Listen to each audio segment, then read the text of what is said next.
जय राम जय जय राम। श्री राम जय जय राम।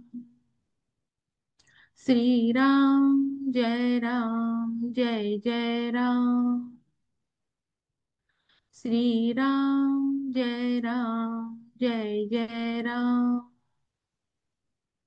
श्री राम जय जय राम। श्री राम जय जय राम। श्री राम जय जय राम। जय जय रघुवीर समर्थ। शुका सारिखे पूर्ण वैराग्य जाचे। वसिष्ठा परिज्ञान योगेश्वराचे। कवी वाल्मिका सारिखा मान्य ऐसा। नमस्कार माझा सद्गुरु रामदासा। जय जय रघुवीर समर्थ। अलंकापुरी पुण्यभूमी पवित्र। जिथे नांदतो ज्ञान राजा सुपात्र। तया आठविता महापुण्य राशी। नमस्कार माझा सद्गुरु ज्ञानेश्वरांसी। पुंडलीक वरदा हरी विठ्ठल। श्री ज्ञानदेव तुकाराम। पंढरीनाथ महाराज की जय। भागवता आणिले प्राकृती जनहितार्थ। प्रपंची नांदुनी साध्य करी जो परमार्थ। एकादशावरी टीका केली सुगमार्थ गाथा। नमस्कार माझा सद्गुरु संत एकनाथा। शांती ब्रह्म श्री एकनाथ महाराज की जय। जय जय रघुवीर समर्थ। तर मी आता राऊतजींना विनंती करते की त्यांनी ओंकार साधना घ्या. नमस्कार आणि प्राणायामाचा अभ्यास आपण करणार आहोत. सुरुवात आपण करतोय प्राण आकर्षण क्रियेने. आपण जिथं बसला असाल तिथं कम्फर्टेबली बसा. खाली बसला असाल तर क्रॉस लेग सुखासन, अर्धपद्मासन, पद्मासन किंवा वज्रासन कम्फर्टेबली बसा. बॅक स्ट्रेट, नेक स्ट्रेट, नजर समोर, डोळे बंद. ब्रीथ इन करताना मनातल्या मनात सो म्हणायचंय. ब्रीथ आउट करताना मनातल्या मनात हम म्हणायचंय. Breathe in so, breathe out so, so, so, so, so, so, so, so, so, so, so,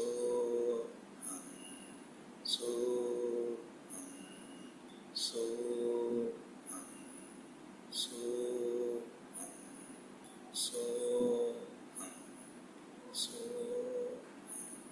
so, so,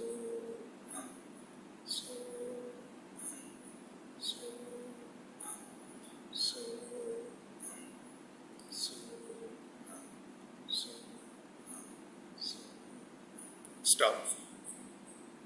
आपण आता प्राणायामचा अभ्यास करणार आहोत. मी जसं इन्स्ट्रक्शन देईन त्याप्रमाणे फॉलो करा. सुरुवातीला एक्सेल, अर्धपूरक, ब्रीद इन ब्रीद आउट सुरू करायचं आहे.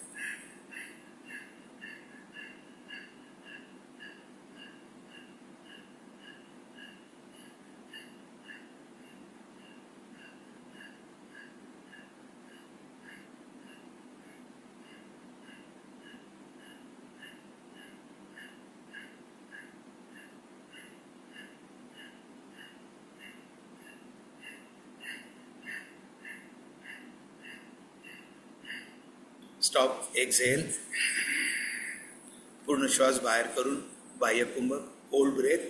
Hold 1, hold 2, hold 3, hold 4, 5, 6, 7, 8, 9, 10. Breathe in, full deep breathe in करा. Hold breath, hold 1, 2, 3. Slow breathe out.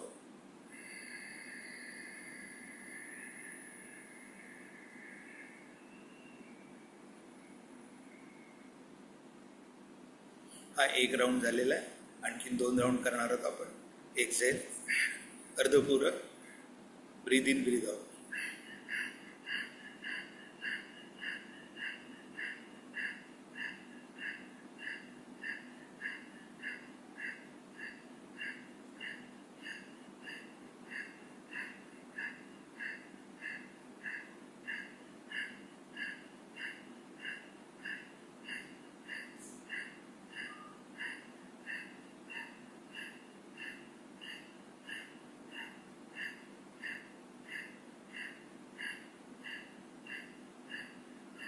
Stop, exhale. Hold breath. Hold 1, 2, 3, 4, 5, 6, 7, 8, 9, 10. Deep breathe, full breathe in करा. Hold breath. Hold 1, 2, 3. Slow breathe out.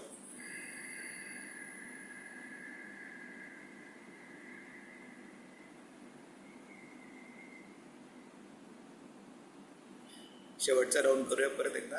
Exhale, अर्धपूरक, start. Breathe in breathe out.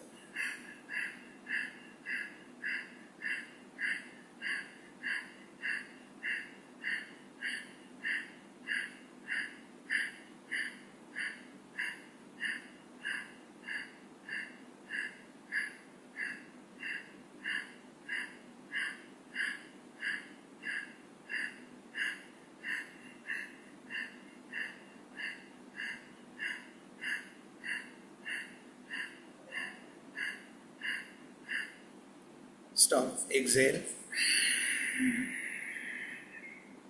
Hold. Hold 1, 2, 3, 4, 5, 6, 7, 8, 9, 10. Deep breathe in. Full breathe in करा. Hold 1, 2, 3. Slow breathe out.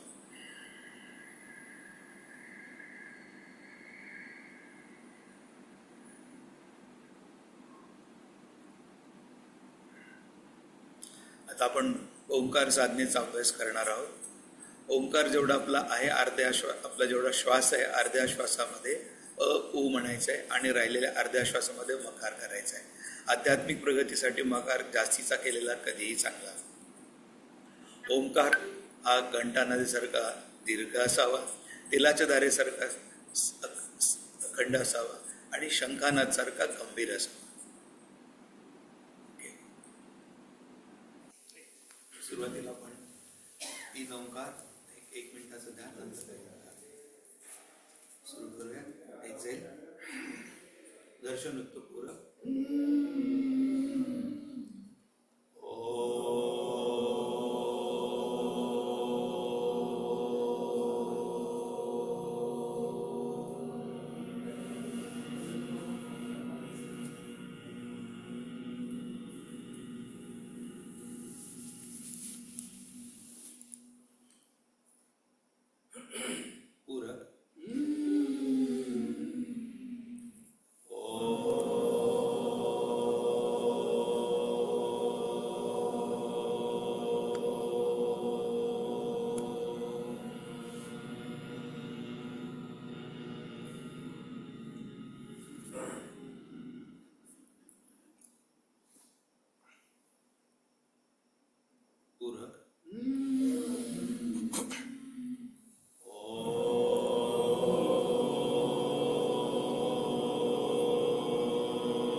आपण जो आता ओंकारचा नाद केलेला आहे, ओंकारचा जो ध्वनी केलाय तो मनातल्या मनात आठवून साठवण्याचा प्रयत्न करा. छातीच्या मध्यामध्ये अनाहत चक्र आहे, तिथं अंगुष्ठ मात्र ज्योती बघण्याचा प्रयत्न करा. Try to visualise thumb size bright flame in chest area where Anahata chakra is situated. तिथं जर दिसत नसेल तर भ्रूमध्ये, दोन भुवयाच्या मध्ये आज्ञाचक्र आहे, तिथं अंगुष्ठ मात्र ज्योती बघण्याचा प्रयत्न करा. Try to visualise thumb size bright flame in between eyebrows where Ajna chakra is situated. बाहेरच्या वातावरणाला पूर्णपणे विसरून जा. जी ज्योती आपण बघण्याचा प्रयत्न करत आहोत ती आत्मस्वरूप आहे. आत्मस्वरूपाशी एकरूप होण्याचा प्रयत्न करूया.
परत एकदा 2 वेळा ओंकार.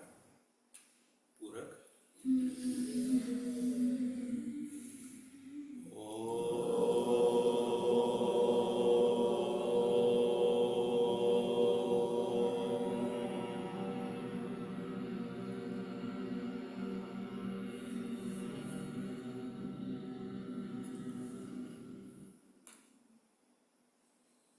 पूरक.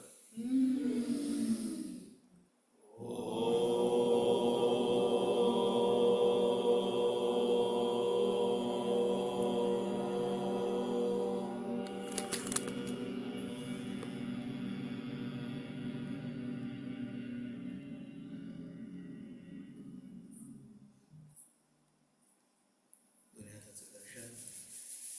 जी ऊर्जा आपण ओंकार साधनेचा अभ्यास आणि प्राणायामासाठी मिळवली, त्या ऊर्जेचं संचलन पूर्ण शरीरभर करूया. दुनियात आणि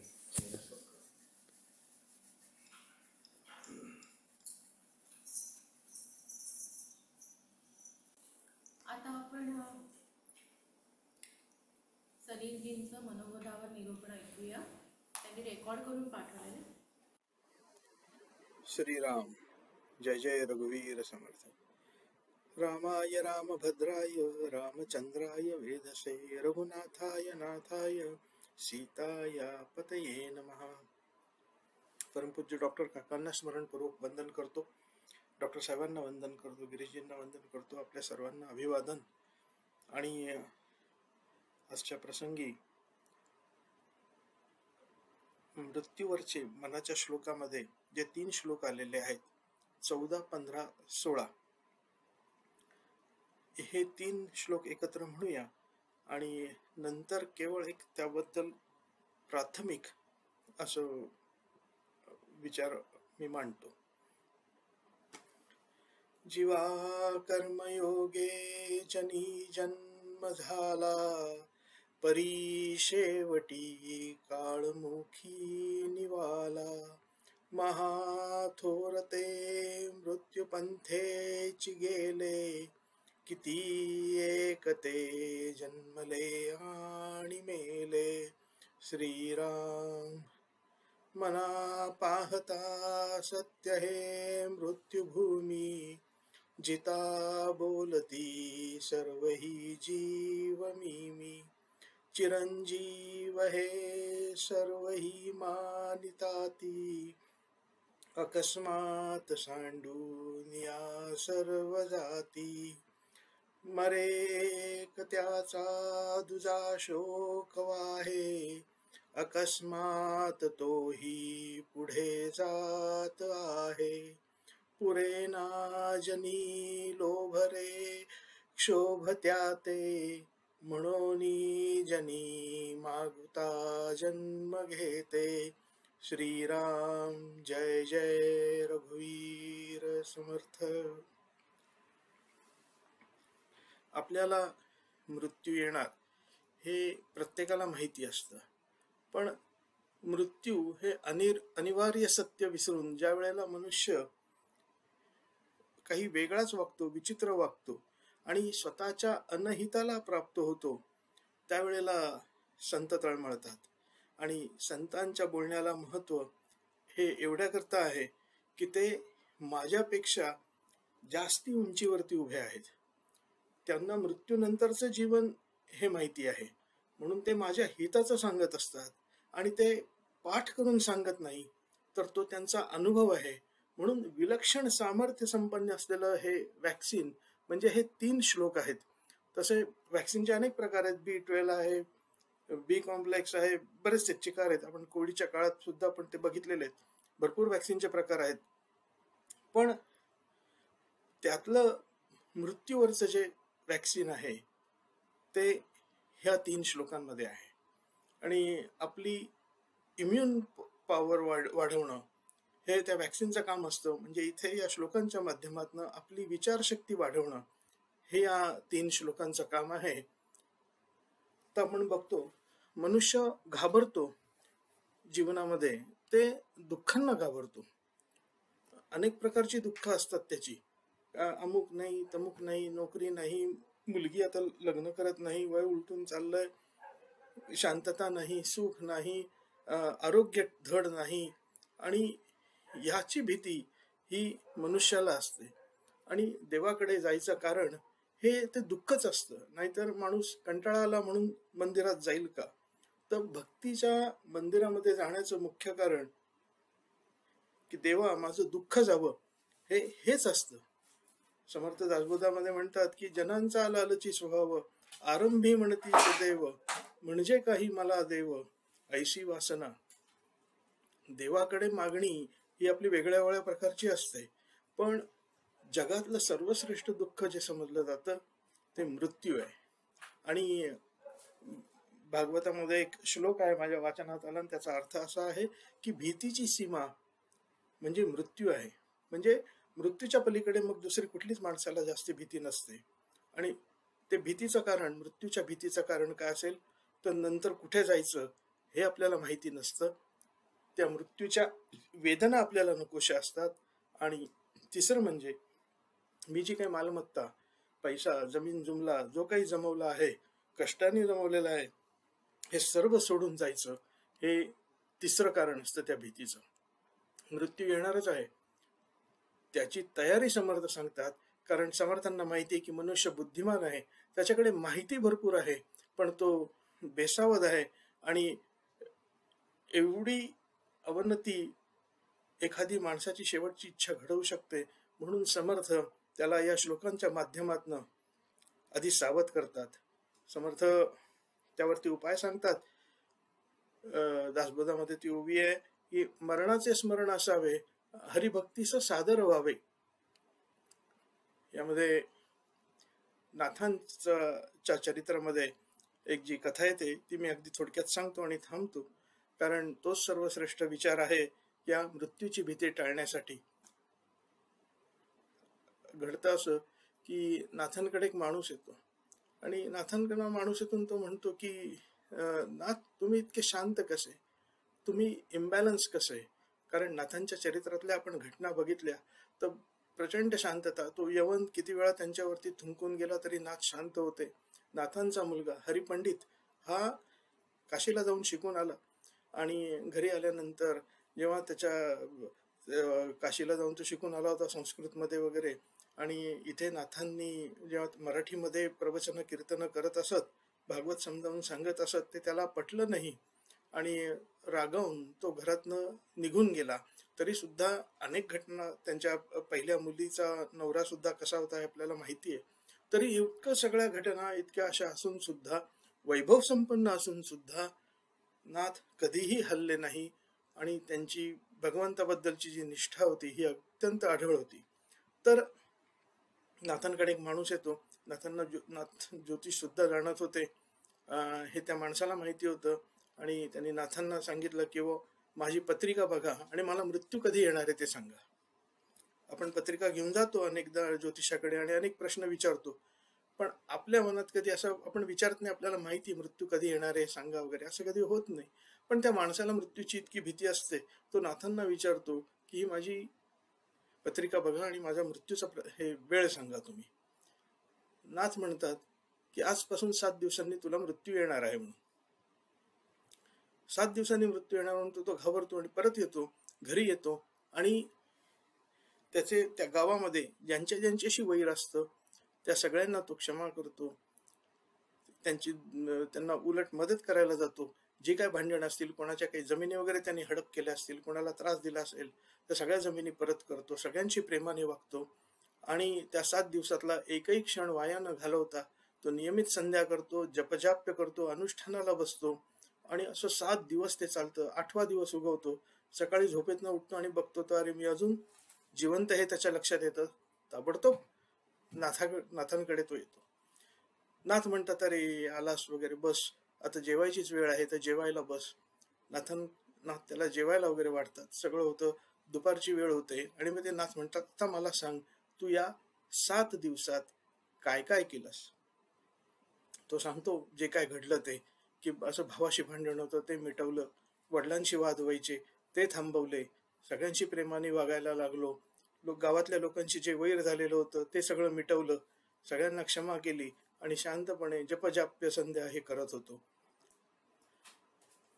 नाथ त्याला म्हणतात की बस हेच आहे की उद्याला आपल्याला मृत्यू येणार आहे समजून जर का आपण वागलो आणि अत्यंत सत्शील असं आपलं आचरण ठेवलं, सदाचार ठेवला, तर मग मृत्यूच्या भीतीचं काही कारणच नाही.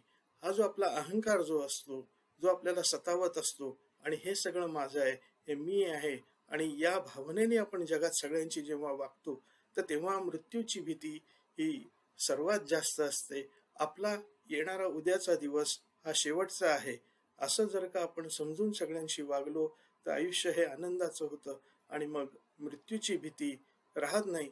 समर्थ या 3 श्लोकातून हेच सांगतात की आपला जन्म जो झाला तो आपल्या कर्माने झालेला आहे आणि तरी सुद्धा आपल्याला शेवटी मृत्यूला सामोरं जावं लागतं. जगात कोणीही मृत्यूला चुकला नाही. थोर ऋषी मुनी ज्ञानी संत भगवंताचे अवतार हे सगळ्यांना मृत्यू हा कुणालाही टाळता आलेला नाहीये, किंबहुना त्यांनी तो आनंदाने स्वीकारला आहे. त्यांचं कारण त्यांनी त्यांचा काळ असा व्यतीत केलेला आहे. हे जे जग आहे हे फार टिकणारं नाहीये.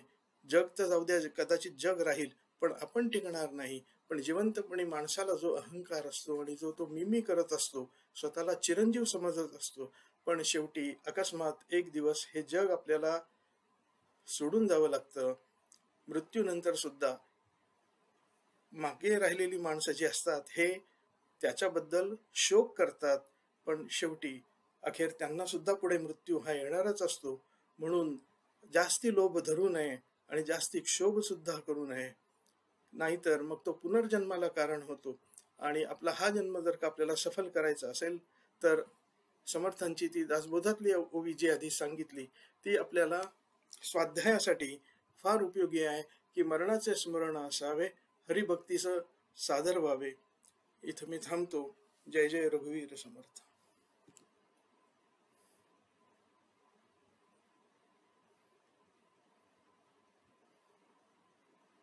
आता आपण दासबोधातला दशक 3रा समास 9वा मृत्यू निरूपण याविषयी आपण आधी वाचणार आहोत आणि त्यानंतर डॉक्टर निमखेडकर काका आपल्याला त्याच्यावर निरूपण करतात. तर आधी मी प्रस्तावना वाचते.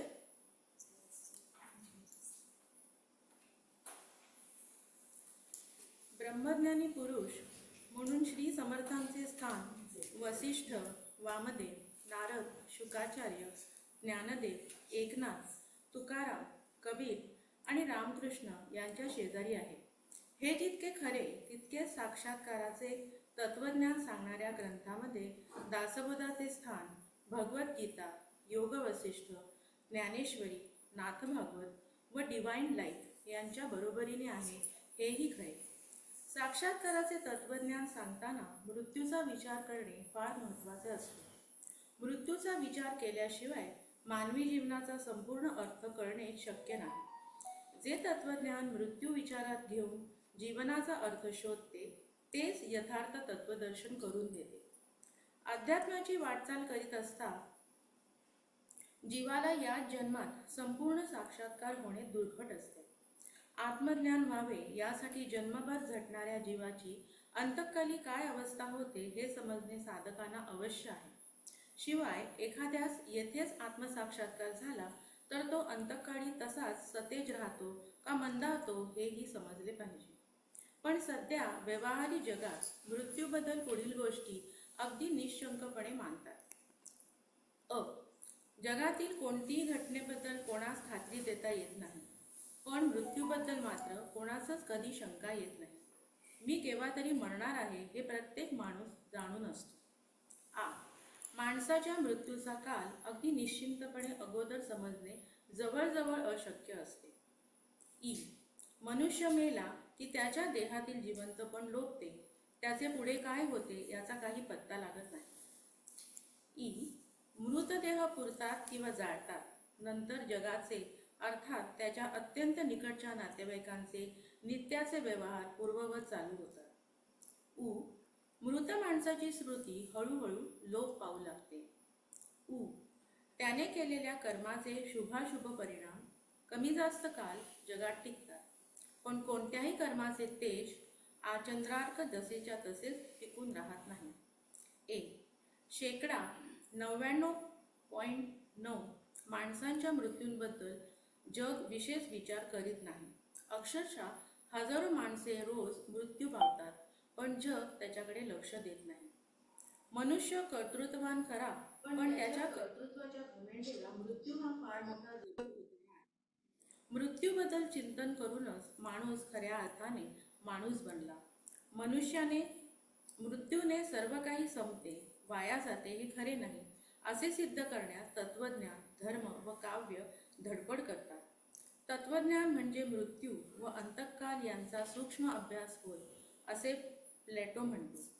उपनिषदांचा मृत्यूच्या ज्ञानाबद्दल मोठेच कुतूहल होते. कठोपनिषदातील नचिकेताचे आख्यान, छांदोग्य उपनिषदातील शांडिल्य विद्या आणि प्रश्नोपनिषदातील तिसरा प्रश्न यामध्ये ऋषींचे मृत्यूविषयक विचार आढळतात. गीतेच्या 8व्या अध्यायात भगवान श्रीकृष्णाने मृत्यूचा खोल विचार मांडला आहे. मृत्यूचे महत्त्व जाणून श्री समर्थांनी दासबोधामध्ये त्यासाठी एक स्वतंत्र समासच घातला आहे. असो, संतांचे सांगणे असे की द्वैताने किंवा भेदाने भरलेल्या दृश्य विश्वामध्ये जन्म आणि मृत्यू एकमेकांना सोडून राहूच शकत नाही. आत्मस्वरूपाच्या विस्मृतीमध्ये राहणाऱ्या जीवाला आनंदाची तहान लागते. आनंद मिळवण्यास साधन हवे म्हणून जीव दृश्य देह निर्माण करतो. ज्या द्रव्यापासून देह तयार होतो त्यांना झीज असल्यामुळे कालांतराने आनंद देण्यास देह लायक उरत नाही. जितक्या सहजपणे जीव देह धारण करतो तितक्या सहजपणे तो देहातून बाहेर पडतो. या बाहेर पडणाऱ्याला मृत्यू असे म्हणतात. जीवाच्या इतिहासात जन्मकाल आणि अंतकाल दोन्ही फार महत्त्वाचे मानतात. दोन्ही प्रसंगी जीव अव्यक्त आणि व्यक्त यांच्या संधीत असतो. जन्माच्या प्रसंगी म्हणजे आईच्या पोटात गर्भधारणा होते त्यावेळी जीव अव्यक्तातून व्यक्तामध्ये उतरतो, तर मृत्यूच्या प्रसंगी म्हणजे अंतकाळी तो व्यक्तातून अव्यक्तामध्ये परत जातो. हे दोन्ही फार महत्त्वाचे संधिकाल असतात. पैकी जन्माच्या वेळची संधी जीवाच्या शक्ती पलीकडे आध्यात्मिक प्रगतीच्या वर चढू शकतो. अशी संधी साधणे म्हणजे उत्तम मरण येणे होय. दृश्य जगात मृत्यू हा काळाचा जबरदस्त चपेटा आहे.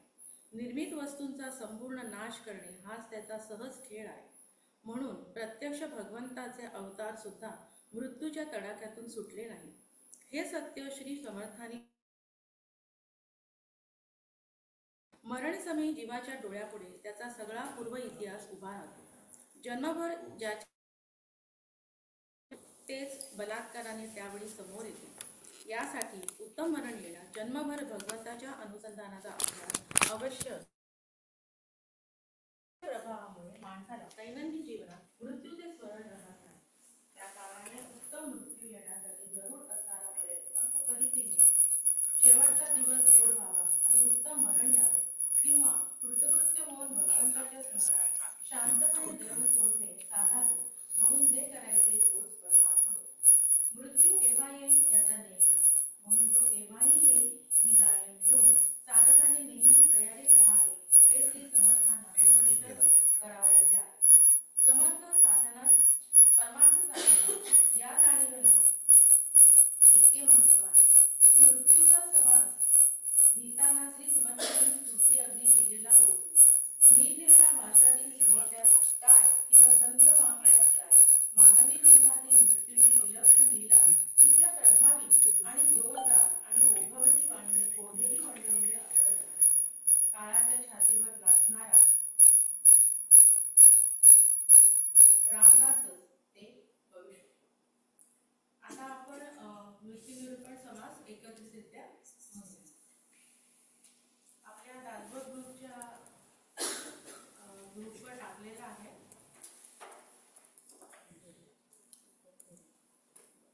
gmail.com का तुम्ही लॉग इन नाही केले? नाही. समास 9वा श्रीराम समर्थ श्रीराम संसार म्हणजे जमीन स्वार नाही मरणा सुवार मावी लागले शरीर घडीने घडी श्रीराम नित्य काळाची संगती नवळे होणाराची गती कर्मासारिखे प्राणी घडती सरता संचिताचे शेष नाही क्षणाचा अवकाश घडताचे मस्तकी महाराजे बळी लोकी राहून सती श्रीराम मृत्यू न म्हणे की हा क्रूर मृत्यू न म्हणे हा झुंजार मृत्यू न म्हणे संग्राम शूर समरांगणी श्रीराम मृत्यू न म्हणे की हा कोपी मृत्यू न म्हणे हा प्रतापी मृत्यू न म्हणे उग्ररूपी महान श्रीराम मृत्यू न म्हणे बलाढ्य मृत्यू न म्हणे धनाढ्य मृत्यू न म्हणे आढ्य सर्व गुणे श्रीराम मृत्यू न म्हणे हा विख्यात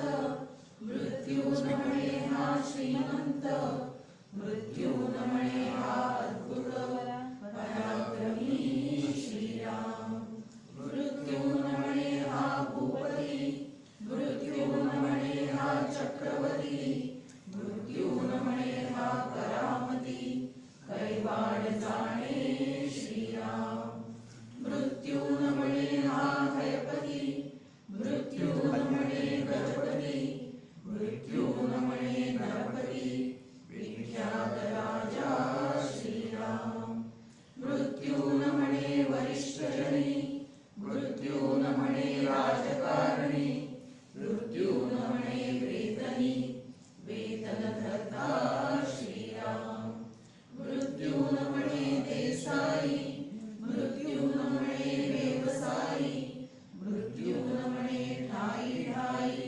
कुंडराजे श्रीराम मृत्यू न म्हणे मुद्राधारी मृत्यू न म्हणे व्यापारी मृत्यू न म्हणे परहारी राजकन्या श्रीराम मृत्यू न म्हणे कार्याकारण मृत्यू न म्हणे वर्णावर्ण मृत्यू न म्हणे वा ब्राह्मण कर्मनिष्ठ श्रीराम मृत्यू न म्हणे विपन्न मृत्यू न म्हणे संपन्न मृत्यू न म्हणे विद्वचन समुदाय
गेले बहुता बळांचे, गेले बहुता काळांचे, गेले बहुता कुळांचे, कुळवंत राजे श्रीराम. गेले बहुतांचे पाळक, गेले बुद्धीचे चाळक, गेले युक्तीचे तार्किक, तर्कवादी श्रीराम. गेले विद्येचे सागर, गेले बळाचे डोंगर, गेले धनाचे कुबेर, मृत्युपंथे श्रीराम. गेले बहुत पुरुषार्थाचे, गेले बहुत विक्रमाचे, गेले बहुत आटोपाचे, कार्यकर्ते श्रीराम. गेले बहुत शस्त्रधारी, गेले बहुत परोपकारी, गेले बहुत नाना परी, धर्मरक्षक श्रीराम. गेले बहुत प्रतापाचे, गेले बहुत सत्कीर्तीचे, गेले बहुत नीतीचे, नीतिवंत राजे श्रीराम. गेले बहुत मतवादी, गेले बहुत कार्यवादी, गेले बहुत वेगादी, बहुतांपरीचे श्रीराम. गेले पंडितांची थाटे, गेली शब्दांची कचाटे, गेली वादके रचाटे, नाना मते श्रीराम. गेले तापशांचे भार, गेले संन्यासी अपार, गेले विचार करते सार, मृत्युपंथे श्रीराम. गेले बहुत संसारी, गेले बहुत वेशधारी, गेले बहुत नाना परी, नाना छंद करुणी श्रीराम. गेले ब्राह्मण समुदाय, गेले बहुत आचार्य, गेले बहुत सांगोकाय, किती म्हणोनी श्रीराम. असो ऐसे सकळही येले, परंतु एकची राहिले, जे स्वरूपाकार झाले, आत्मज्ञानी श्रीराम. इति श्री दासबोधे गुरुशिष्य संवादे मृत्युर्विपन्नाम समासनोवा श्रीराम. श्रीराम समर्थ श्रीराम. आता डॉक्टर काका निरूपण द्या.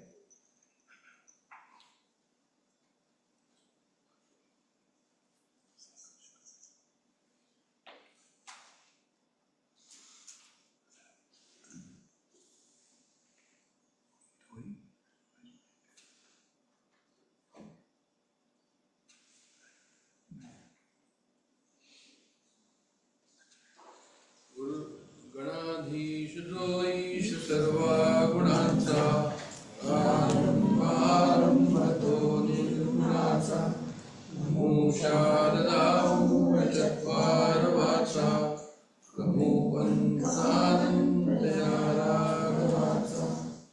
गुरु ब्रह्मा गुरुर्विष्णू गुरुर्देवो महेश्वर, गुरु साक्षात् परब्रह्म तस्मै श्री गुरवे नमः. जय जय रघुवीर समर्थ.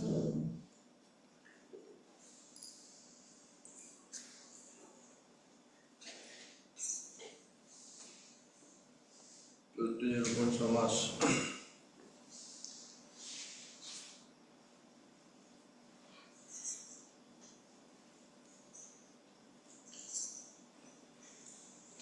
जीवनामध्ये जे आहे ते प्रत्येकाला अध्यात्माचं सांगतो की प्रत्येकाने त्याचा विचार करावा. का विचार करावा म्हणजे अध्यात्मामध्ये आलेले आहे साक्षात्काराचा अनुभव पूर्ण होणार नाही जोपर्यंत मृत्यूचा विचार त्या ठिकाणी नाही पूर्ण झालेला. असं आपल्या ह्याच्यामध्ये इंट्रोडक्शनमध्येही त्यांनी लिहिलेलं आहे श्री गुरु बेलसरे यांनी की मृत्यूचा विचार कसा आहे. तो मृत्यूचा विचार जो आहे तो अत्यंत गहन आहे. मृत्यूचे रहस्य हे अध्यात्मामध्ये ज्याला पाय ठेवायचा आहे त्याला अत्यंत आवश्यक आहे की त्यांनी माहीत केलं पाहिजे की मृत्यूचं रहस्य काय.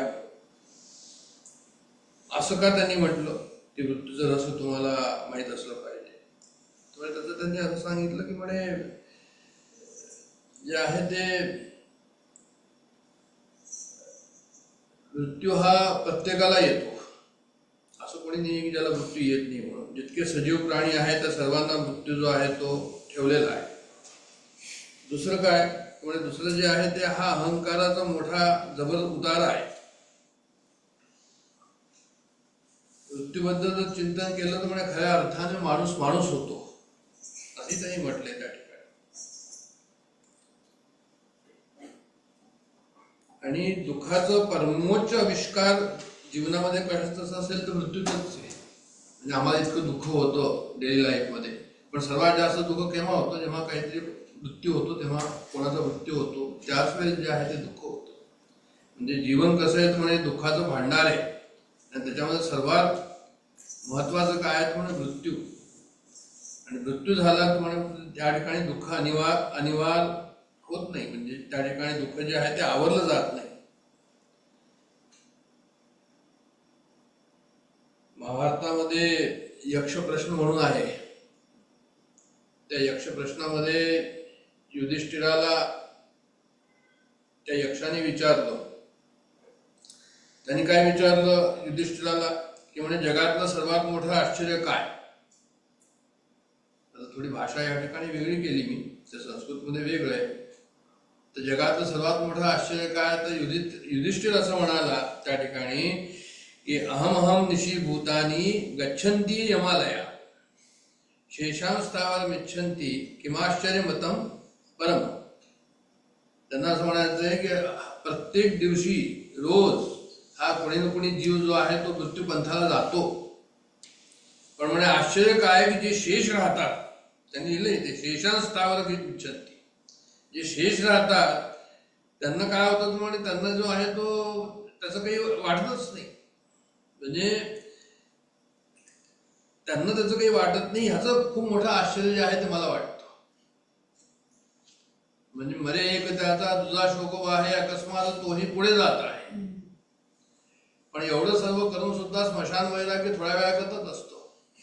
त्याच्यानंतर परत जो आहे तो मनुष्य आपला येणे माझ्या मागल्या त्याच्यामुळे तो जातो. इतकं मायाचं जे आहे ते अट्रॅक्शन त्या ठिकाणी असतं की मृत्यूसारखा ढणढणीत ठळठळीत म्हणजे सूर्य जसा चमकतो तसा आमच्या समोर जो आहे तो आमच्या जीवनाचा प्रवास कसा संपतो अचानक, हे सर्व आमच्या समोर असून सुद्धा आम्हाला तो आहे जे आम्ही काय करतो तो म्हणजे मूर्ख तो संसारी माझे माझे करी आणि मृत्यू बरोबरी हिंडत असे. मृत्यूला बरोबर खिशात घेऊन चाललाय हा सर्व दोष, पण हा आपला मृत्यू खिशामध्ये आहे त्याचं लक्षच नाहीये. त्यामुळे तसंच आहे की एखादा साप तुमच्या मागे जात असेल आणि तुम्हाला माहित नाही, सर्प किंवा एखादा वाघ तुमच्याबरोबर जात असेल आणि तुम्हाला त्याच्याबद्दल काही माहितच नाहीये की हा आम्हाला केव्हा खाईल माहित नाही, हा सर्प केव्हा चावेल माहित नाही. असाच मृत्यू जो आहे तुमच्या बरोबर हिंडतोय, पण हा काय करतो मूर्ख तो संसारी म्हणे माझे माझे. बरं एवढं सर्व असून सुद्धा मृत्यू माहिती आहे की हे असं आहे म्हणून, तरी पण तो हा कसा वागतो तो म्हणे निर्बंधपणे वागतो, उन्मत्तपणे वागतो. म्हणजे हा कोणत्याही प्रकारचं बंधन आपल्या जीवनावर ठेवत नाही. त्यात तो आपल्या खिशात असून सुद्धा म्हणजे इतका हा बेफिकर असतो, इतका हा मायामध्ये गुंतलेला असतो. कोण तर म्हणे हा जीव. म्हणजे आपण सर्वांनी ते ऐकलेलं आहे की जीवा सवे जन्मे मृत्यू जोड जन्म जातो. जीवा सवे जन्मे मृत्यू जोड जन्म जातो, दिसे भासते ते सारे विश्व नाशिवंत. काय शोक कधीसी वेड्या स्वप्नीच्या जगाचा, पराधीन आहे जगती पुत्र मानवाचा. सुंदर लिहिलेलं आहे त्यांनी, इतकं सुंदर लिहिलं आहे की जिथे जन्म आहे तिथे मृत्यू आहे. म्हणजे कसं आहे तर म्हणे एका नाण्याची दोन बाजू, एक क्रिया आहे तर एक प्रतिक्रिया आहे असंही लिहिलेलं आहे. म्हणजे जन्म हा क्रिया झाला आणि प्रतिक्रिया काय तर म्हणजे त्याचा मृत्यू. ते एवढं त्यांचं आपसामध्ये संबंध असून जे आहे ते मृत्यूबद्दलचं चिंतन आम्ही करत नाही. हा संतांचा प्रश्न आहे त्या ठिकाणी. युधिष्ठिराने सुद्धा तेच म्हटलंय, एवढं सर्व असून सुद्धा कुणाला जे आहे ते त्याच्याबद्दल विचार करत नाही, याचं मला खूप आश्चर्य वाटतं. बरं असं नाहीये की समर्थांनी दासबोधात लिहिलंय, समर्थांनी दासबोधामध्ये इतकं प्रभावी लिहिलेलं आहे मृत्यून म्हणे हा, मृत्यून म्हणे तो, मृत्यून म्हणे हा, असं कितीतरी त्यांनी दिलेलं आहे. त्यांनी सर्वच जे आहे ते त्याच्यामध्ये श्रीमंत, गरीब, विद्वान, मूर्ख सर्वांना त्यांनी त्याच्यामध्ये घेतलंय. मग प्रश्न हा उत्पन्न झाला की एवढं सर्व म्हणायची त्यांना काय आवश्यकता पडली हो? मी सांगितलं असं 2-4 आणि थांबवलं असते नंतर. तर त्यांनी म्हणजे एक लांब लचक त्यांनी यादी दिलेली आहे. आणि ते लांब लचक यादीचं कारण काय तर म्हणे ते परत बिंबवतात ते की मृत्यू जो आहे तो तुम्हाला चुकणार नाही. म्हणजे आम्हाला माहिती आहे, आम्हाला माहिती आहे म्हणे मृत्यू चुकणार नाही, आम्हाला माहिती तर म्हणे मग तुम्ही जागे का नाही होते? आणि म्हणून तुम्हाला माहिती असून तुम्ही त्याला जे आहे वेळ घेऊन पेडगावला जायचो, तशातला प्रकार या ठिकाणी असल्याने ते परत परत म्हणतात की मृत्यू न म्हणे हा, मृत्यू न म्हणे तो, अशा प्रकारे प्रभावी ओघवती वाणी आणि त्यांची स्फूर्ती जणू काही शिगेला गेली त्यावेळेस. सांगता सांगता जे आहे ते इतके जास्त त्याच्यामध्ये त्यांचं म्हणजे त्यांचं त्याच्यामध्ये त्यांचं लक्ष लागलं म्हणा, किंवा ते विसरून गेले स्वतःला म्हणा, की मृत्यूबद्दलचं चिंतन करताना असं मृत्यूचं चिंतन इतकं छान, इतकं सुंदर ते दादोलामध्ये जे आहे असं म्हणतात की इतर वाङ्मयामध्ये तेवढं ते नाहीये, कमीत कमी मराठीमध्ये तरी तसं नाहीये. कारण की यांनी नुसतंच मृत्यूचं हे लिहिलेलं आहे समास असं नाहीये. त्यांनी 2 समास आणखीन दिले, 7, 10 आणि 9, 8. त्या दोघांचं नाव एकच आहे, देहांत निरूपण. आणि त्याच्यामध्ये त्यांनी मृत्यूचेच विचार त्या ठिकाणी मांडले. याचा अर्थ झाला की 59 ओव्या ह्या ठिकाणी लिहिलेल्या आहे. त्याच्याशिवाय आणखीन 50-50 ओव्या त्या बाजूला लिहिल्या.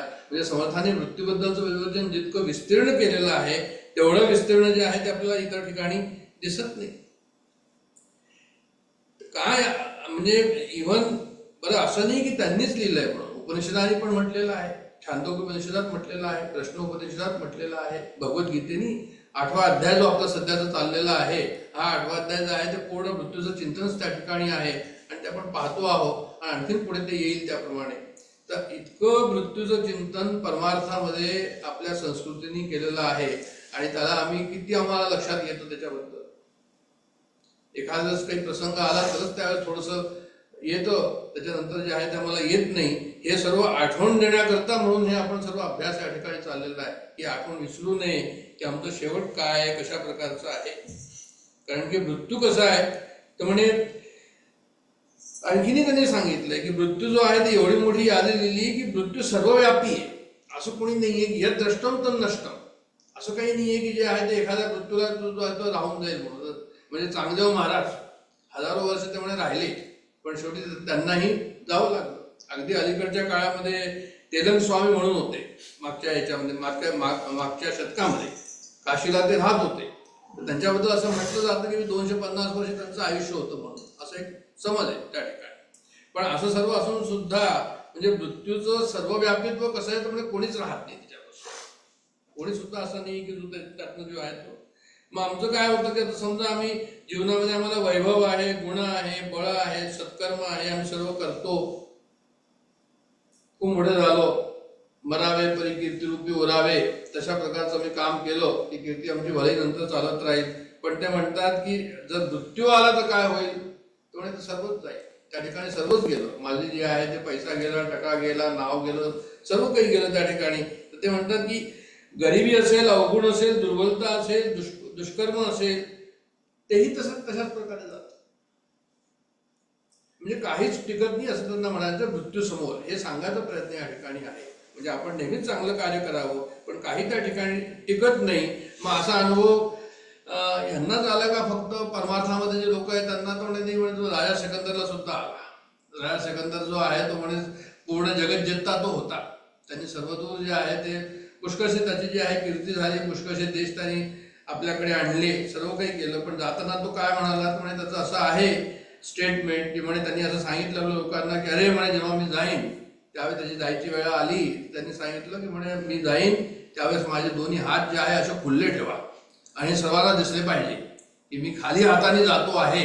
एवढं सर्व मी वैभव संपन्न केलं, जगत जिंकता झालो, पण जाताना मी जे आहे खाली हाताने जातोय. असं मृत्यूचा जो आहे तो अशा प्रकारचा म्हणजे प्रभाव आहे. आणि म्हणून मग काय करायचं, याचा अर्थ काय झाला? याचा अर्थ हा झाला की आम्हाला अहंकार, मी आणि माझं, मे और मेरा, हे जे सर्व आहे याच्याबद्दलचा परत विचार करायला हवा. म्हणजे हे सर्व सांगायचं तात्पर्य शेवटी काय हे तुम्हालाही माहिती आहे, नवीन आहे असं काही नाहीये. पण आपण चिंतन का करतो आहोत की आमचा अहंकार कोणत्या लेवलला आहे, आम्हाला मी आणि माझं किती लेवलला वाटतं, माझी आसक्ती किती आहे, माझी अहंता किती आहे, माझी ममता किती आहे, माझ्या कामना किती स्वैरावयाला इकडे तिकडे जातात आहे, हे सर्व जे आहे जोपर्यंत ह्याचं चिंतन होणार नाही तोपर्यंत परमार्थामध्ये पुढे पाऊल पडणार नाही. काही विचार आहे मृत्यूचे, ते थोडेसे मी मांडतो. काही विचार, एक विचार आहे अंतकाळाचा विचार आहे. त्यांनी असं म्हटलंय की जन्म म्हणजे काय, तर म्हणे अव्यक्तातून व्यक्त दशेमध्ये येणं हा जन्म. अव्यक्तातनं व्यक्त दशेमध्ये येणं याला ते जन्म म्हणतात. जीव समोर आला, व्यक्तातून अव्यक्ताकडे जाणं त्याला ते मृत्यू म्हणतात.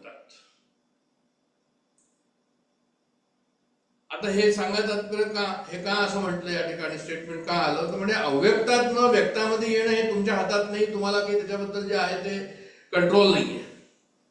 जिथे जन्म झाला तिथे झाला, तो श्रीमंताकडे झाला असेल, राजपुरुषाकडे राजाकडे झाला असेल, गरीबाकडे झाला असेल, तर तुमच्या हातामध्ये नाहीये अव्यक्तातनं व्यक्तामध्ये येणं. पण संत इथे असं सांगतात की व्यक्तामधनं अव्यक्तामध्ये जाणं हे तुमच्या हातात आहे. भगवंताचं स्मरण तुम्ही जसं कराल, जितकं तुम्ही भगवंताचं स्मरण कराल आणि तुमचं निर्वासन झाला तर मोक्षाकडे जा, आणि वासना ठेवून गेला तर परत त्या वासनेप्रमाणे तुमचा जन्म होईल. आता हे सर्व आपल्याला माहिती. पण मृत्यू जो आहे तो आमच्या हातामध्ये आहे, कशा प्रकारे हवा. मग आता उत्तम मृत्यू म्हणजे काय, आता प्रश्न हा उत्पन्न झाला त्याच्यावर की मृत्यू म्हणजे उत्तम मृत्यू असायला हवा. मग उत्तम मृत्यू आम्ही कशाला म्हणतो, मग एखादा उत्तम मृत्यू कोणाला म्हणतो की कोणी असं असेल की अगदी पूर्ण म्हणजे त्याला खूप वय मिळालेलं आहे, वृद्ध झालेला आहे, त्याची तब्येत वगैरे खूप चांगली, शेवटपर्यंत जे आहे ते ठीक आहे, चांगली आहे, म्हणजे ठीक आहे किंवा चांगली आहे म्हणा. त्याच्यानंतर जो आहे त्यांनी आपले जे आहे ते मुलं नातवंड सर्व पाहिलं, त्यांचंही सर्व चांगलं चाललेलं आहे, हा तिथे त्यांनी पाहिलं सर्व. त्याच्यानंतर त्याचा शेवटी जे आहे तो दीर्घ आजार झाला नाही, थोड्याशा आजारामध्येच तो मनुष्य गेला. ह्याला आम्ही सर्वांना काय म्हणतो, तर म्हणजे त्याला त्रास नाही झाला, बरं झालं, म्हणजे तो हा उत्तम मृत्यू झाला. किंवा एखाद्याला असं झालं की तू झोपेमध्येच गेला, तर म्हणतात बरं झालं, झोपेमध्ये गेला म्हणून हा उत्तम मृत्यू झाला. तर अध्यात्माच्या हिशोबाने ह्याला उत्तम मृत्यू म्हणत नाही. हा व्यवहाराच्या हिशोबाने मापदंड जो आहे तो ठीक आहे. पण अध्यात्माच्या हिशोबाने ते काय म्हणतात की जे आहे ते आणखीन एक आहे त्याच्यामध्ये चिंतन, तेही या ठिकाणी आपल्याला माहिती आहे की आपण म्हणतो की अमक्या तिथीला गेला तर तो म्हणजे आज एकादशी होती, त्यांचा मृत्यू झाला, तर म्हणजे जर तो स्वर्गाला गेला, अशा प्रकारचा पण विचार करतो तिथीच्या हिशोबाने.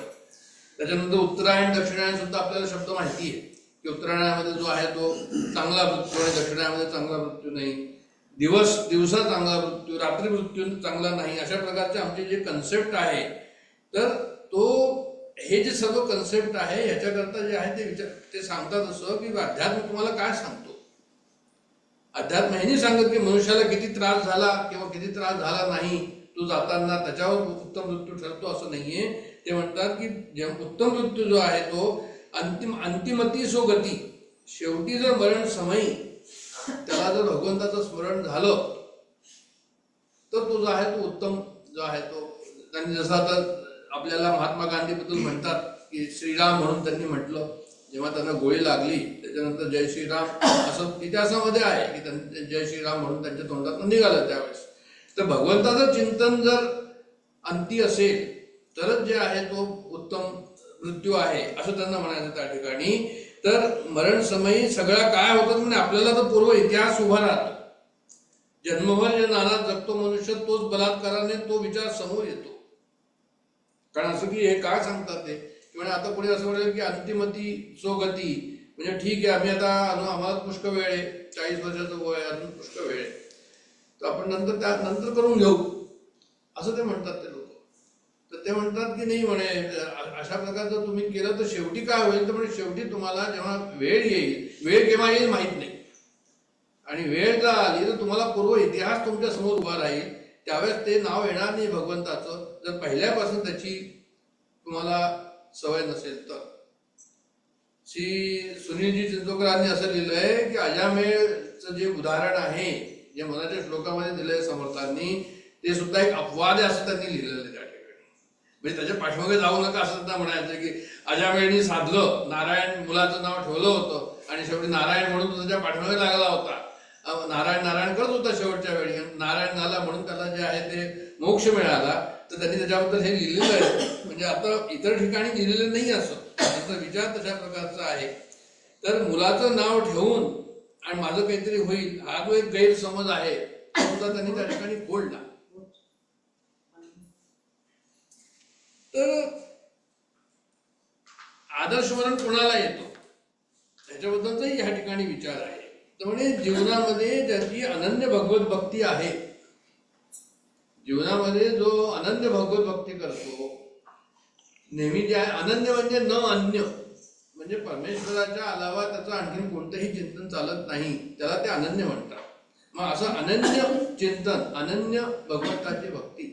आता अनन्य भक्ती या ठिकाणी आपण जर समर्थांचं दाखवत आपण समोर आहे, समर्थ आमच्या समोर आहे, समर्थांचं दैवत राम आमच्या समोर आहे, त्याच्याशिवाय आणखीन काहीही दुसरं चिंतन नाही, याला ते अनन्य म्हणते. म्हणजे आणखीन कुठेही इकडे तिकडे जाऊ नका, एक पर्टिक्युलर भगवंताचं चिंतन तुम्ही करा. दुसरे सत्कर्म म्हणजे नेहमी जे आहे ते कोणत्याही प्रकारचं, म्हणजे आपल्याला माहिती की सत्वगुण रजोगुण तमोगुण, तर सत्कर्म जे आहे ते नेहमी करत राहावं. सकाम कर्माच्या ऐवजी निष्काम कर्म हे श्रेष्ठ आहे, निष्काम कर्म करत राहावं. त्याच्यानंतर वैराग्ययुक्त अंतःकरण, म्हणजे वैराग्य म्हणजे काय, तर म्हणजे जगताची नावड. आम्हाला काय, आम्हाला जगताची आवड आहे, जगताची नावड नाही. तर वैराग्य म्हणजे जगताची नावड. तर जगाची जी नावड आहे म्हणजे वैराग्य, ते त्या ठिकाणी हवं. आणि विषय वासनांचा त्याग, म्हणजे विषय वासनांचा त्याग म्हणजे विषय वासनांच्या कशा जातील, त्याच्यामुळे की नाही विषय वासना त्या ठिकाणी असतील, पण तुम्ही त्याच्याशी चिपकू नका, अटॅचमेंट नका हो. आज तुम्हाला जे आहे ते भूक लागेल, तहान लागेल, पुढे जावंसं वाटेल, पुढे यावंसं वाटेल, कुणाला भेटावंसं वाटेल, कर्तव्य असेल, समाजामध्ये तुम्ही इकडे तिकडे जा, पण ज्या तुमच्या विषय वासना आहे त्याच्याशी तुम्ही किती आसक्त आहात, किती त्याच्यावर तुम्ही डिपेंड आहात, हे अवलंबून आहे. त्या ठिकाणी साक्षीभाव ज्याला आपण म्हणतो, की म्हणजे जे आहे त्यापासून जे आहे ते आपण थोडंसं आपल्या वासनांपासून, आपल्या विचारांपासून जे आहे ते आम्ही, आमचं डिस्टन्सेस असला पाहिजे की मी कोण म्हणून. मरणाचे स्मरण असावे आणि हरिभक्तीस सादर व्हावे, मरोन कीर्तीस उर्वावे येणे प्रकारे. मरणाचे स्मरण असावे, हरिभक्तीस सादर व्हावे, असंही त्याचा अर्थ आहे की नेहमीच जर मरणाचं स्मरण आम्ही ठेवलं तर आम्हाला हरिभक्तीकडे जो आहे तो आमचा कल राहील. कारण एखादा मनुष्य का असं होतं, तर मनुष्य जो आहे प्रत्येक मनुष्य मरणाला हा घाबरतो, मनुष्याला हा भीतो. का भीतो मनुष्य मरणाला, त्यामुळे त्याच्या वासना तृप्त झालेल्या नसतात. शेवटपर्यंत सुद्धा 80 वर्षाचं वय, 90 वर्षाचं वय जरी झालं तरी त्याच्यात त्यांनी मनामध्ये जर आपला विचार केला तर त्याला असं वाटतं की बा हे राहिलो, ते राहिलो, अमकं राहिलो, हे पूर्ण झालं तर बरं राहील वगैरे. किंवा कोणाला तरी असं विचारलं होतं की अरे मी तुला घ्यायला आलोय, तू चालतो का माझ्याबरोबर, जेव्हा विचारलं त्याला, म्हणजे नाटुंडाचं लग्न 1 महिन्याभराने तेवढं झालं की मी येतो तुमच्यावर. तर म्हणजे सांगा तात्पर्य असं की अशा प्रकारच्या वासना ज्या आहेत आमच्याकडे आमच्याबरोबर नेहमीच असतात. म्हणून ते म्हणतात की मरणाचे स्मरण असावे, हरिभक्तीस सादर व्हावे. आता खरं म्हणजे काय आहे की एक आणखीन विचार या ठिकाणी ज्ञानेश्वरांनी मांडला आहे. ज्ञानेश्वरांनी एक विचार मांडलेला आहे, त्यांच्या ओवीमध्ये आलेला आहे तो. त्यांना असं म्हणायचंय की हे जे आहे एक यंत्र आहे. शरीर म्हणजे काय, हे यंत्र आहे. मग यंत्राचं काय होतं, यंत्र केव्हा तरी बनवलं जातं, मग त्या यंत्राचा आपण उपयोग करतो, मग त्याचे काहीतरी एक्सपायर डेट असते तर एक्सपायर डेटने मग त्याला यंत्राला आपण बाहेर करतो की बाबा त्याचं यंत्राचं पुष्कळ काम झालं, आता जे आहे त्याची जरूरत नाही त्या यंत्राची. त्यामुळे शरीर सुद्धा एक प्रकारे यंत्र आहे. उपजे ते नाशे आणि नाशले पुनरपी दिसे, हे घटिका यंत्र तैसे परिभ्रमेगा. आता त्यांनी पुनर्जन्माचाही त्यांनी या ठिकाणी जो आहे तो सिद्धांत मांडलेला आहे. पण त्यांना म्हणायचं तर असं की शरीर म्हणजे काय, की म्हणे यंत्र आहे, हे यंत्र उपजलंय तर त्याचा नाश पण होईल. आणि नंतर जे आहे ते पुनर्जन्माचा विचार की जसं तुमचा प्रयत्न असेल, जसं तुमचं कार्य असेल त्याप्रमाणे जे आहे ते काय होईल, म्हणजे त्याप्रमाणे तुम्हाला पुढचा जन्म मिळेल, असं त्यांनी म्हटलंय त्या ठिकाणी. हा जो एक आणखीन विचार चिंचोळकर साहेबांनी मांडलेला आहे की वास्तविक पाहता मृत्यू हा शाप नसून वरदान आहे, असं त्यांनी लिहिलंय. हा एक विचार आहे की मृत्यू हा शाप नसून वरदान आहे. असं का म्हटलं त्यांनी की जीवन संपणं ही शुभ घटना काय आहे, त्यामुळे मृत्यूमुळे मनुष्याला या जन्मात केलेल्या चुकांची सुधारायची एक सोय मिळते. एक अपॉर्च्युनिटी मिळते. या जन्मात केलेल्या धर्माचरणामुळे मृत्यूनंतर अधिक चांगला जन्म मिळवून तो अधिक चांगलं कार्य करू शकतो, असं त्यांचं म्हणणं आहे. आता हा झाला एक अध्यात्माचा भाग. व्यवहाराचा भागही त्या ठिकाणी आहे. एखाद्याला खूप कष्ट असतील, कॅन्सर झालेला असेल, जगाची त्याची म्हणजे शक्यता नाहीच म्हणून तो जाणारच आहे, मग आपण त्याला काय म्हणू की बाबा याला घेऊन जा म्हणून लवकर. म्हणजे मृत्यू त्या ठिकाणी परत आला की मृत्यू जो आहे शाप नाही वरदान आहे, याच्याबद्दलचे विचार चालले या ठिकाणी की आपणच म्हणतो त्याला की आता जाऊ दे याला, कारण याला खूप जास्त त्रास होतोय. त्याच्यानंतर हा मृत्यूचा दयाळूपणा पण आहे असं ते म्हणतात.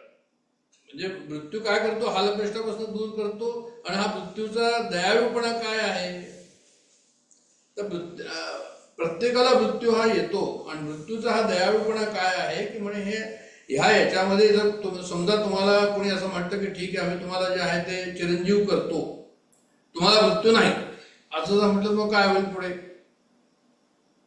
एक वेळ अशी येईल की असं वाटेल की नाही आता जावं, पुष्कळ झालं, मला नको आता हे सगळं. म्हणजे शेवटी शरीराबरोबर तुम्ही किती राहाल, शरीराच्या सान्निध्यामध्ये किती राहाल? ते शरीर शेवटी इंद्रिय थकणार, शरीर थकणार, कुठेतरी तुम्हाला जे आहे असं वाटेल की हे नको. तर म्हणून ते म्हणतात की मृत्यू हा दयाळू आहे, कमीत कमी तुम्हाला घेऊन जातो वेळ आली तर, तुम्हाला तिथे खितपत ठेवत नाही, तुम्हाला दुःखात ठेवत नाही. कारण शेवटी काय की त्रिविध ताप आणि त्रिविध तापांचे समास दिलेले 3 समर्थांनी, त्याच्यानंतर मृत्यू समास मांडलेला आहे. म्हणजे याचा अर्थ त्यांनी ताप खूप दाखवले, 3 ताप दाखवले, आणि त्याच्यानंतर मग मृत्यूचं काय दाखवलं की सर्वात मोठं दुःख, अशा प्रकारचं दाखवलं त्या ठिकाणी. त्याच्यावर त्यांनी निरूपण केलंय. तर ते म्हणतात की प्रत्येकाला मृत्यू हा सुद्धा जो आहे एक प्रकारे दयाळूपणाच त्या ठिकाणी. तर मृत्यू आणि काळ हा सुद्धा विचार करायचा आहे. अकस्मात लागे जावे, काही पुण्य आचरावे, असं समर्थ म्हणतात. मृत्यून म्हणे बाळ तारुण्य, मृत्यून म्हणे सुलक्षण, मृत्यून म्हणे हा सुंदर, मृत्यून म्हणे मृत्यू हा म्हणे हा चतुरांग जाणे. मृत्यू जर म्हणजे मृत्यू असं नाही म्हणत की हा विद्वान आहे, मृत्यू म्हणत नाही की हा बाळ आहे, मृत्यू नाही म्हणत की हा तरुण आहे. हा म्हणे कुणालाही केव्हाही ज्याची वेळ असेल आलेली असेल त्यावेळेस तो घेऊन जातो. म्हणजे प्रारब्धाच्या हिशोबाने जीवन जे आहे ते असतं, आणि प्रारब्धाच्या हिशोबाने प्रारब्ध संपलं की तो मनुष्य त्या ठिकाणी जातो. हे आपल्याला जसं माहिती आहे, म्हणजे आपल्याला काळाबद्दल काही माहिती नाही. म्हणजे देहाची माथा काळाची तो सत्ता, म्हणून सर्वथा घोका रामो, असं नाथ महाराज म्हणतात. आधी मध्य अंती काळ लागला आहे, क्षणाक्षणा पाहे वास त्याची. कोणत्याही क्षणी केव्हाही काही होऊ शकतं. देहाची माथा काळाची ही सत्ता. बेलसरांनी, श्री गुरु बेलसरांनी असं लिहिलंय की काळाच्या छातीवर नाचणारा हा रामदासच जाणे, अशा प्रकारचं शेवटलं वाक्य आपण आता ऐकलं. तर काळाच्या छातीवर नाचणारा म्हणजे काय, त्याचा अर्थ काय? याचा अर्थ काय झाला की म्हणजे संतांना जे आहे, जेव्हा हे कळलं की मी देह नाही आणि मी जो आहे तोच शुद्ध चैतन्य आहे, मग शुद्ध चैतन्याला जन्मही नाहीये, मरणही नाहीये, मग त्या ठिकाणी काळच नाही. जन्म मरण असेल तर काळ असेल, जन्म मरण नसेल तर काळ नाही त्या ठिकाणी. म्हणून काळाच्या छातीवर म्हणजे ते काळाच्या पलीकडे जणू काही गेलेले आहे. म्हणून त्यांनी असं लिहिलेलं आहे रामदासांबद्दल त्या ठिकाणी, काळ म्हणजे एक प्रकारे मृत्यूच. म्हणून जे आहे ते मृत्यूच्या पलीकडे जे गेले, कसे गेले तर संतांनी जे आहे ते आत्मबुद्धी संतांची आहे. संत म्हणतात की मी देह नाही, मी शुद्ध चैतन्य आहे. मग त्यांना मरणाची भीती वाटत नाही. तुकाराम महाराजांनी जे आहे ते सांगून दिलं की आम्ही जातो आमच्या गावा, आमचा राम राम घ्यावा. आनंदाने त्यांनी म्हटलं, आनंदाचे डोळे आनंद तरंग, त्याच्यामुळे त्यांनी म्हटलं की आता आम्ही जातो. ज्ञानेश्वर महाराज जिवंत समाधी घेतली, संजीवन समाधी ज्ञानेश्वर महाराजांनी घेतली, विठोबाला सांगून घेतली. 15 दिवस पहिले दर्शनाला गेले विठोबाच्या, आणि त्यावेळेस एकादशीला, आणि त्यावेळेस त्यांनी विनंती केली विठ्ठलाला की आता मला जे आहे जायची आज्ञा दे. आणि त्याच्यानंतर त्यांनी संजीवन समाधी घेतली. मग त्यांना कुठे भीती होती का कशाची? आजच्या काळाला जर आपण असं म्हटलं, आत्ताच्या काळात, तर मागच्या वेळेस असंही म्हणतात की हे जे होते योगानंद म्हणून जे आहे क्रियायोग त्यांचा जो प्रसिद्ध आहे, ते सुद्धा म्हणजे ते सांगून गेले की अमक्या वेळेस आम्ही जाणार, अशा प्रकारचे त्यांनी सांगून गेले. आणि समर्थांनी सुद्धा सांगितलं की म्हणजे ही तिथी नवमी तिथी लक्षात ठेवा, अशा प्रकारचं ते कवन आहे त्यांचं की तिथी नवमीला आम्ही जाणार म्हणून. तर समर्थ सुद्धा सांगून गेले. तर हे कसं काय झालं सर्व? मृत्यूला तिथे भीती का वाटली नाही? मृत्यूची भीती कारण त्यांना आत्मबुद्धी होती त्यांना माहिती होतं की माझं खरं स्वरूप कशा प्रकारचं आहे हे त्यांना कळलं असल्यामुळे त्यांना मृत्यूची त्या ठिकाणी भीती नव्हती. आणि ज्याला भीती असेल, अशा प्रकारची मृत्यूची भीती असेल, तर जे आहे ते त्यांनी परमार्थ चिंतन करावं. मी अनुभवानंदांना विचारत होतो आता की म्हटलं विमानात बसल्यावर टर्ब्युलन्स वगैरे येतो तर तुम्हाला अशी भीती नाही वाटत? त्यांनी अगदी म्हणजे ठासून सांगितलं की मला नाही वाटत. मी म्हटलं मला वाटते, मी पहिले सुरुवात अशी केली होती, मला टर्ब्युलन्स भीती वाटते. मग त्यांनी असं म्हटलं इथे बसून गोष्टी झाल्या होत्या एक दिवस सुरुवातीला. तर देहबुद्धी ते आत्मबोधे करावी आणि विवेक त्या वस्तूची भेटी द्यावी, हेच त्याचं उत्तर आहे खरं म्हणजे. आणखीन जसं मी सांगितलं की 7, 10 आणि 9, 8 ह्याच्यामध्ये सुद्धा त्यांनी चिंतन केलं. 1-2 मिनिटं ते पाहून आपण थांबूया की देहांत निरूपण म्हणून जो आहे त्याच्यामध्ये जे निरूपण त्यांनी केलंय ते काय केलंय.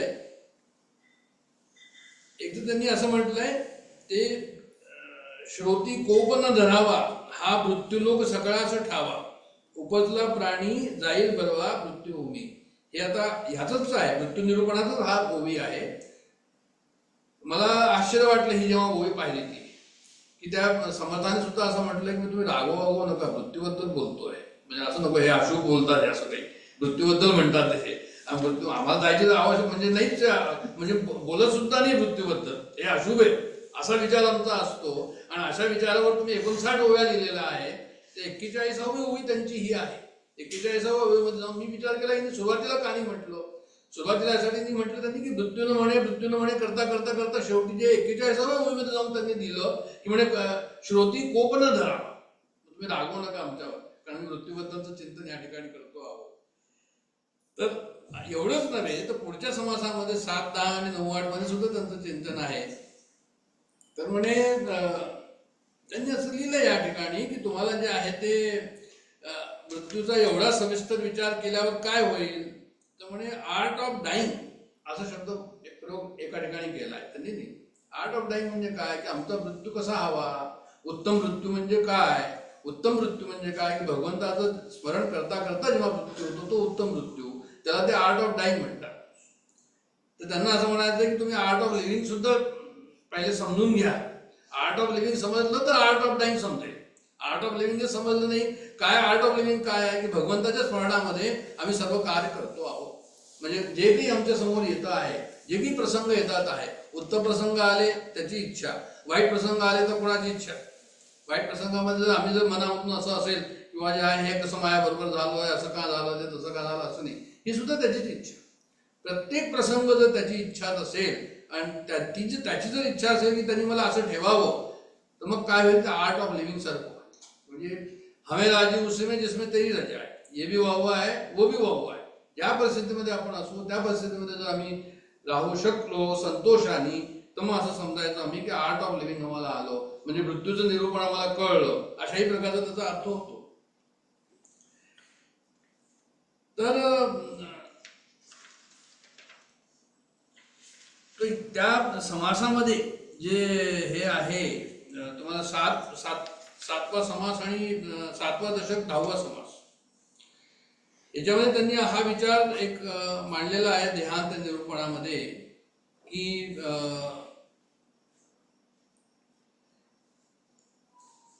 हा विचार थोडा मांडला मी की आम्ही देहाच्या अवस्थेवर अंतकाळचे जाणे ठरवतो. तो विचार मी बोलला आता. तर हे ह्या ठिकाणी असं आलेलं आहे की आपलं जे आहे ते आम्ही भगवंत स्मरणामध्ये जे आहे ते आमचं शेवट व्हावा. पण आमचं कसं होतं की आम्ही खूप श्रवण, हा मुद्दा महत्वाचा आहे की आम्ही खूप श्रवण करतो, खूप मनन करतो, खूप चिंतन करतो. आता किती वर्ष झाले जातो तुम्ही सर्व करता करता, म्हणजे झाले 25 वर्ष. म्हणजे संतांची संगत करतो, म्हणजे हा संतांची पण तुम्ही संगत करता, श्रवण पण करता, मनन पण करता. पण दृश्याचे प्रेम मनामध्ये इतके खोलवर गेलेलं असतं की दृश्य वस्तूच्या इम्प्रेशनच्या बाहेर आम्हाला येता येत नाही. आणि कितीही श्रवण केलं तरी पण जग आम्हाला सत्य वाटतं. तर हा विचार त्यांनी देहांत निरूपणामध्ये मांडलेला आहे की ह्याचा तुम्ही विचार करा, असं त्यांना म्हणायचं आहे. की एवढं सर्व श्रवण करून सुद्धा तुम्हाला जमत नाही, त्याचं कारण काय की तुमचा विचार जो आहे तो इतका सिरियस नाहीये, गंभीर नाहीये, एक हे कारण. आणि दुसरं कारण असं की त्यांनी म्हणजे तेवढं तुम्हाला जगाला तुम्हाला मायेचं जे आहे ते आकर्षण. त्याच्यानंतर दुसऱ्या देहांत निरूपण 9 आणि 8 याच्यामध्ये काय त्यांनी दिलाय विचार की म्हणजे पुनर्जन्म कसा येतो हा विचार मांडलाय. त्याच्यामध्ये जसं आपण वस्त्र बदलतो तसं पुनर्जन्म होतो. माणसाला जसा स्थूल देह असतो तसाच सूक्ष्म देह असतो. आपल्याला सर्वांना माहिती की हा एक स्थूल देह आहे, मन बुद्धी चित्त अहंकार हा सूक्ष्म देह आहे. मग पुनर्जन्म कोणाला आहे? पुनर्जन्म जो आहे तो सूक्ष्म देहाला आहे. हे इथेच राहणार शेवटी, पण सूक्ष्म देह जो आहे त्याला पुनर्जन्म आहे. तर हा का आहे तर म्हणजे हा सूक्ष्म देह स्थूलाला चिकटू नये जिवंत असताना. सूक्ष्म देहाचं घटक जेव्हा प्राण मन बुद्धी चित्त अहंकार या वासनात्मक देह हा जेव्हा जातो, हा वायुरूप असतो वासना, त्या जेव्हा जातात त्यावेळेस जे आहे ते काय होतं तर म्हणजे जीव जो आहे तो देह सोडून जातो. आणि प्राण मग त्याच्या मागोमाग प्राण जातात आणि प्राणाच्या मागे जे आहे ते सारी इंद्रिय जातात. सर्व संस्कार एका ठिकाणी गोळा होतात आणि जाताना त्याचे ज्ञान व कर्म त्यांना बरोबर घेऊन जाते. म्हणजे जेव्हा वासना काय आहे, वासना वायुरूप आहे, वासनेचा पुनर्जन्म होतो. वासना ही ज्ञानयुक्त आणि कर्मयुक्त आहे. जे कर्म केलेलं आहे त्या जन्मामध्ये त्याप्रमाणे जो आहे तो जीव जो आहे त्या बाजूला त्याचा प्रवास सुरू होतो, पुढचा प्रवास सुरू जातो. कर्म बरोबर घेऊन निघून जातो. म्हणजे काय बरोबर घेऊन निघून जातो? मनुष्य जेव्हा मृत्यू होतो तर काय बरोबर घेऊन जातो? त्यामुळे ज्ञान आणि कर्म हे बरोबर घेऊन जातो. आणि हे बरोबर घेऊन जाऊन त्याचा पुढचा प्रवास त्याप्रमाणे वासना जशी सात्विक असेल सात्विक त्याप्रमाणे त्याचा जन्म होईल, राजसिक तामसिक जशी असेल त्याप्रमाणे जो आहे तो पुढचा जन्म त्याला येतो. तर हे अशा प्रकारचे मृत्यूचे काही विचार या ठिकाणी आपण पाहिलेले आहे. आता आपल्याला जास्त वेळ नाहीये कारण की ओवीच्या हिशोबाने मुद्दाम मी गेलो नाही कारण त्याला बराच वेळ लागला असता. एक ओवी जर करून गेलो असतो तर. पण हे मुख्य विचार ज्यातले मला वाटले जे मी आपल्या समोर मांडले. पण हे आवश्यकच आहे की मृत्यूचा विचार करणं अत्यंत आवश्यक आहे. केव्हा मृत्यू येईल, तब्येत चांगली असते तर असं वाटत नाही की मृत्यू येईल म्हणून लवकर. हे जे आहे हे म्हणजे वास्तविक आहे. खरं म्हटलं गडबड असेल त्यावेळेस थोडंसं वाटू लागतं, तरी पण असं वाटत नाही की काहीतरी होईल म्हणून. ही वास्तविकता आम्हाला अध्यात्माच्या हिशोबाने समजायला हवी. अध्यात्माची समजूत आम्हाला या ठिकाणी घ्यायला हवी. म्हणजे अध्यात्माची समजूत अशा प्रकारची आहे की मला असं वाटतं की अध्यात्माची समजूत काय आहे आणि माझी समजूत काय. माझी समजूत ही आहे की मी देह आहे, मला प्राण आहे, आतमध्ये प्राण आहे, मला मन आतमध्ये आहे, बुद्धी मला आहे नंतर मन बुद्धी चित्त अहंकार हे सर्व माझ्या याच्यामध्ये आहे असं आमचा समज आहे. पण 8व्या अध्यायामध्ये 22वा श्लोक आहे मला वाटतं तो, त्याच्यामध्ये भगवद्गीतेमध्ये त्यांनी असं लिहिलंय. त्या श्लोकाचा अर्थ अशा प्रकारचा केलेला आहे, अनुभवानंदांनीच केलेला आहे तो. त्यांनी मला सांगितलं होतं की म्हणे मी खरं म्हणजे काय आहे की म्हणजे जे आहे ते हा देह चारी बाजूला हे प्राण आहे, प्राणांच्या मध्ये हा देह आहे आणि प्राणांच्या वरती मन आहे म्हणजे मनाचा विळखा. देह हा प्राणाचा विळखा, मनाचा विळखा, बुद्धीचा विळखा अशा प्रकारचं ते आहे ना हा देह मध्ये. हे अध्यात्माची अशी समजूत आहे. आणि जेव्हा आपण असं म्हणतो की या बुद्धीचा विळखा मग हा पूर्ण याच्यामध्ये समष्टी, याच्यामध्ये व्यष्टी बुद्धी आणि जगामध्ये जे आहे ते समष्टी बुद्धी. तर असं जर आम्ही विचार केला तर मग हा प्रश्न उत्पन्न होतो की या देहाच्या पाठीमागे इतकं काय म्हणून.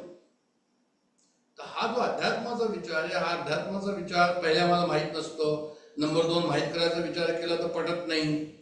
मग त्याच्यावर चिंतन लागतं तेव्हा जाऊन पडतं. संतांची संगत घेतली परत परत तसा विचार केला की बा असं आहे म्हणून तशा प्रकारे पडतो. तर अध्यात्माचा विचार जर मी असा केला मग शेवटी काय झालं म्हणजे शेवटी जी आहे ती जी तुमची ही बुद्धी आहे, जगातली जी बुद्धी आहे त्याच्यावरती काय तर म्हणजे ते शुद्ध चैतन्य आहे आणि शुद्ध चैतन्यच मी आहे. हे सर्व जे आहे ते मी नाही.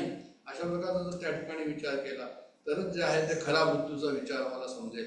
अध्यात्माचा विचार यासाठीच असतो की आम्ही आमचे जुने जे विचार आहेत ते काढावे आणि नवीन अध्यात्माचा विचार त्या ठिकाणी आणावे आणि त्याला पक्क करावं. हा उद्देश जो आहे तो अध्यात्म चिंतनाचा उद्देश जो आहे तो हाच आहे. या ठिकाणी जो आहे तो एक आज म्हणजे श्रद्धांजली विशेष असा हा आजचा कार्यक्रम होता. आजींना जे आहे ते आपण सर्व श्रद्धांजली देतो आहोत. त्यांच्या अभिष्ट चिंतनाचं जे आहे ते आम्ही या ठिकाणी उल्लेख करतो आहोत. त्यांना जे आहे ते त्यांच्या वासना कशा होत्या आम्हाला बाहेरून माहिती आहे कशा होत्या. त्या नेहमीच जे आहे ते कौतुक करायच्या अभ्यासवर्गाचं, आणि त्यांना अभ्यासवर्ग आपल्याकडे व्हावा असं मनापासून वाटत होतं. आणि त्या नेहमी म्हणायच्या की मी भाग्यवान आहे की आमच्याकडे जे आहे ते संत येतात आणि जो आहे तो या ठिकाणी अभ्यासवर्ग होतो. हे त्यांचं जे आहे ते नेहमीच अशा प्रकारचं वक्तव्य असायचं.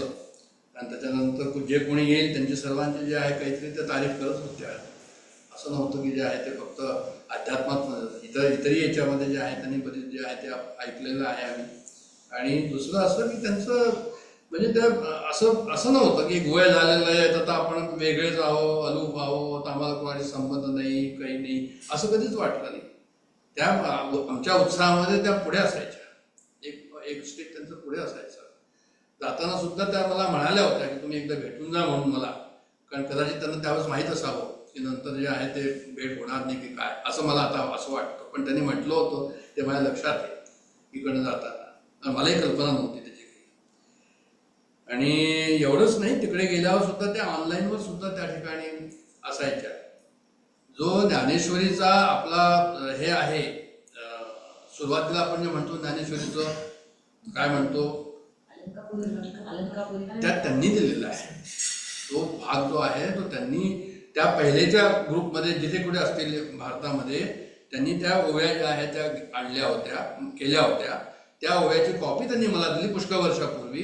आणि त्यामुळे आम्ही अशा म्हणत होतो ते हे पाहा तुम्हाला पटतं का, तर आम्हाला पटलं. कारण त्याच्यामध्ये जे आहे ते ओंकाराचं नमन आहे, त्याच्यानंतर जे आहे ते गणेशाचं नमन आहे, शारदेचं नमन आहे, गुरुचं नमन आहे. अशा प्रकारच्या त्या ओव्या असल्यामुळे आम्ही म्हटलं की ठीक आहे. तर ते नमन जे आहे ते आजतागायत चालू आहे. त्यांची आठवण त्या ठिकाणी जी आहे ती दासबोध अभ्यासवर्गावर छाप येत असते. असं ते आता जितकं तुमचं सांगाल ते कमी आहे, आणखीनही आहे सांगण्यासारखं. पण सध्याची आता मी ते आवर्त घेतो, कारण आपल्याही लोकांना थोडंसं त्याच्यामध्ये भाग घ्यायचा आहे. थोडंफार त्यांच्याबद्दलचं चिंतन जे आहे होईल या ठिकाणी. आणि या ठिकाणी मी विनंतो परमेश्वर त्यांना जो आहे तो पुढची गती जो आहे तो सत्कार्य गती देवो, उत्तम गती देवो. आणि मी इथे थांबतो. जय जय रघुवीर समर्थ. आता जाधवचं करतो.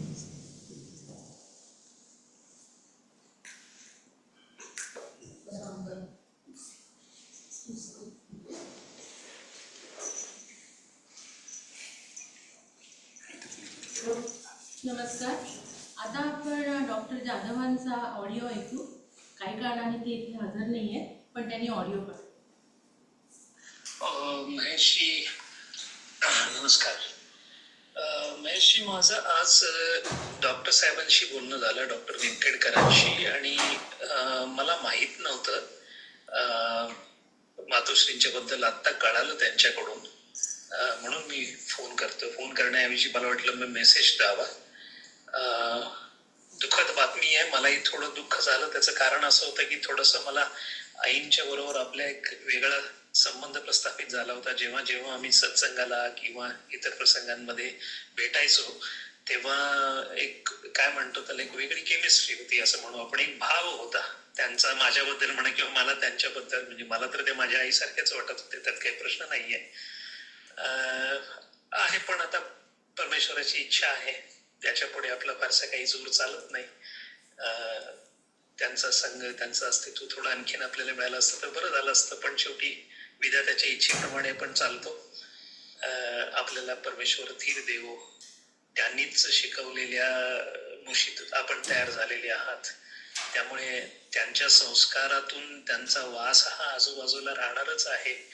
आणि खरं म्हणजे आपण शरीराने वेगळे वेगळे असतो, पण संस्कार आणि सगळे आपण एकत्रच असतो. सत्वगुणाच्या खाणीतून येणाऱ्या सगळ्या गोष्टी या सत्वगुणीच असतात. त्यामुळे तुम्ही म्हणा, वहिनी म्हणा किंवा तुमची मुलं म्हणा, हे सगळे त्यांचाच वारसा पुढे चालवतील याबद्दल मला काही संदेहच नाहीये. परमेश्वराकडे एकच प्रार्थना, त्यांच्या पुढच्या संक्रमणाला परमेश्वर त्यांना बळ देवो आणि ऊर्ध्वगामीच होत्या याबद्दल काही प्रश्न नाहीये. परमेश्वर त्यांना त्यांच्या इप्सिताकडे निश्चितच पोहोचवेल. आपण फक्त प्रार्थना करू शकतो, तशी मी सुद्धा हृदयापासून प्रार्थना करतो त्यांच्यासाठी. हरिओम.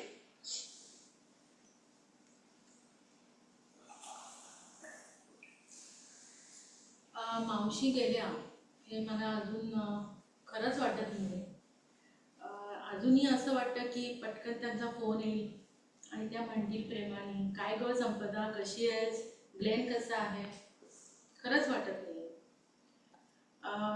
मावशी म्हणजे निव्वळ निखळ प्रेम हे आपल्याला सगळ्यांनाच माहिती आहे. माझ्याकरता तर आईनंतर प्रेमाची थाप देणाऱ्या मावशीच होत्या आणि आता त्याही नाही आहेत आपल्याला. आमचा इथे एक वाचनाचा ग्रुप आहे. तर त्या ग्रुपमध्ये गेले 30 वर्ष हा ग्रुप इथे आहे चालू आणि आध्यात्मिक ग्रंथांचं आम्ही वाचन करतो त्या ग्रुपमध्ये. तर मी या ग्रुपमध्ये जवळजवळ 12 वर्षापासून जॉईन झाली आणि त्या ग्रुपमध्ये मावशी ऑलरेडी होत्या. तर तेव्हा मी मावशींना तेव्हापासून मी ओळखायला लागले, म्हणजे मावशींची माझी 12 वर्षापासूनची ओळख आहे. तर ह्या ग्रुपवर पण मग मेसेज टाकला जेव्हा मावशी गेल्याचा, तर त्या ग्रुपमध्ये जवळजवळ 20-25 जणी आहेत आणि त्या 20-25 जणींनी जणू काही एकमेकीला विचारूनच मेसेज रिप्लाय केला असं वाटतं. कारण प्रत्येकाच्या मेसेजमध्ये किती प्रेमळ, किती सौम्य, किती आईसारख्या लाघवी, म्हणजे ते मावशींचा एक प्रॉमिनंट गुण होता असं मला वाटतं. मावशींकडनं इतक्या वर्षामध्ये बरेच मुद्दे मी शिकले, आध्यात्मिक मुद्दे. तर त्यातले मी 2 मुद्दे मी आपल्यासमोर, म्हणजे 2 प्रसंग मी मांडणार आहे की त्यांच्याकडनं मला काय शिकायला मिळालं आणि मी प्रयत्न माझा चालू आहे अजून की ते आत्मसात करायचं. मी गोंदवलेकर महाराजांना खूप फॉलो करते आणि हे मावशींना माहीत होतं.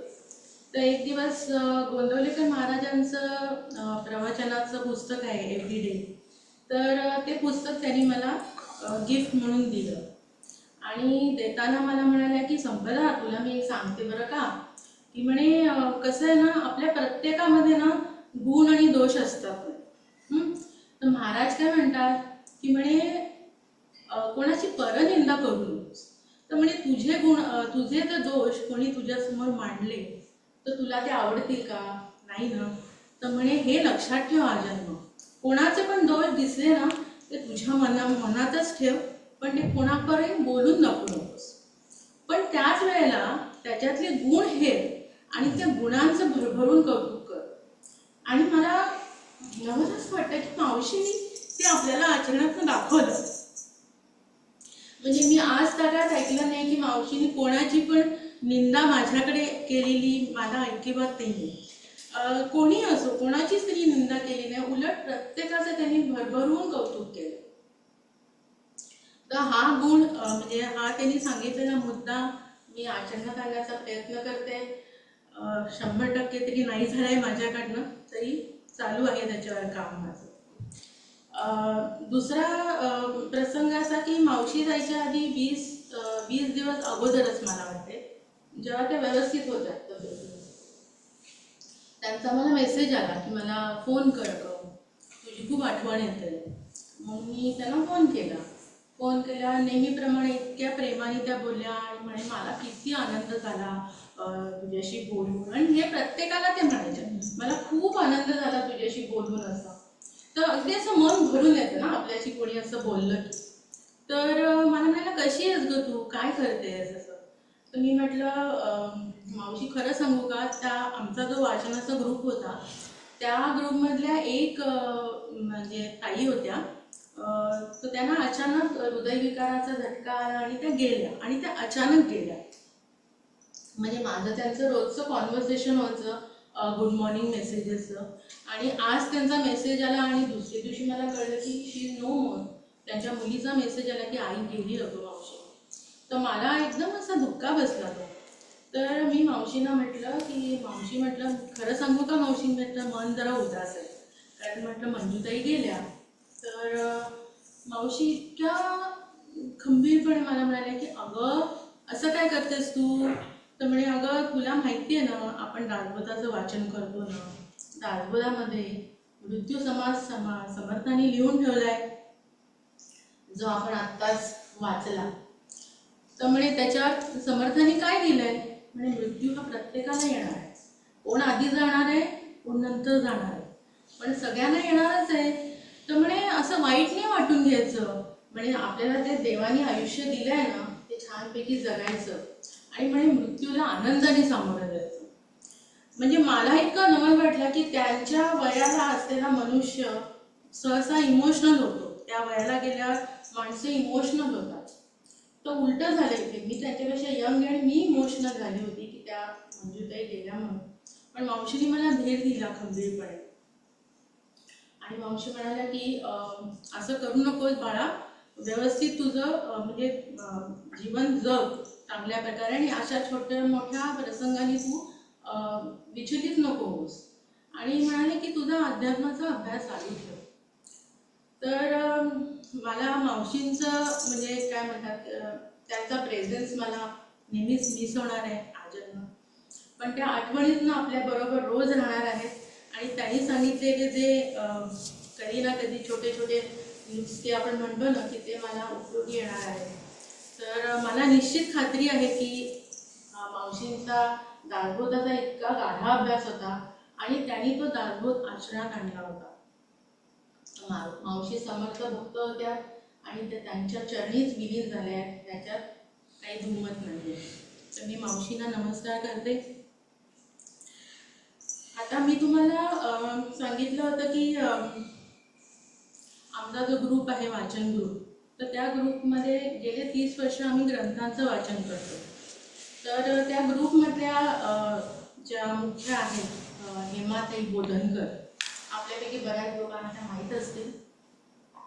तर त्यांना काही कारणाने ऑनलाईन सत्संग आज अटेंड करता आला नाही, पण त्यांनी मला त्यांचे जे विचार आहेत ते लिहून पाठवले. तर ते म्हणाले की निश्चित सत्संगामध्ये ते वाचून दाखव. तर मी जरा त्यांचे जे विचार वाचते.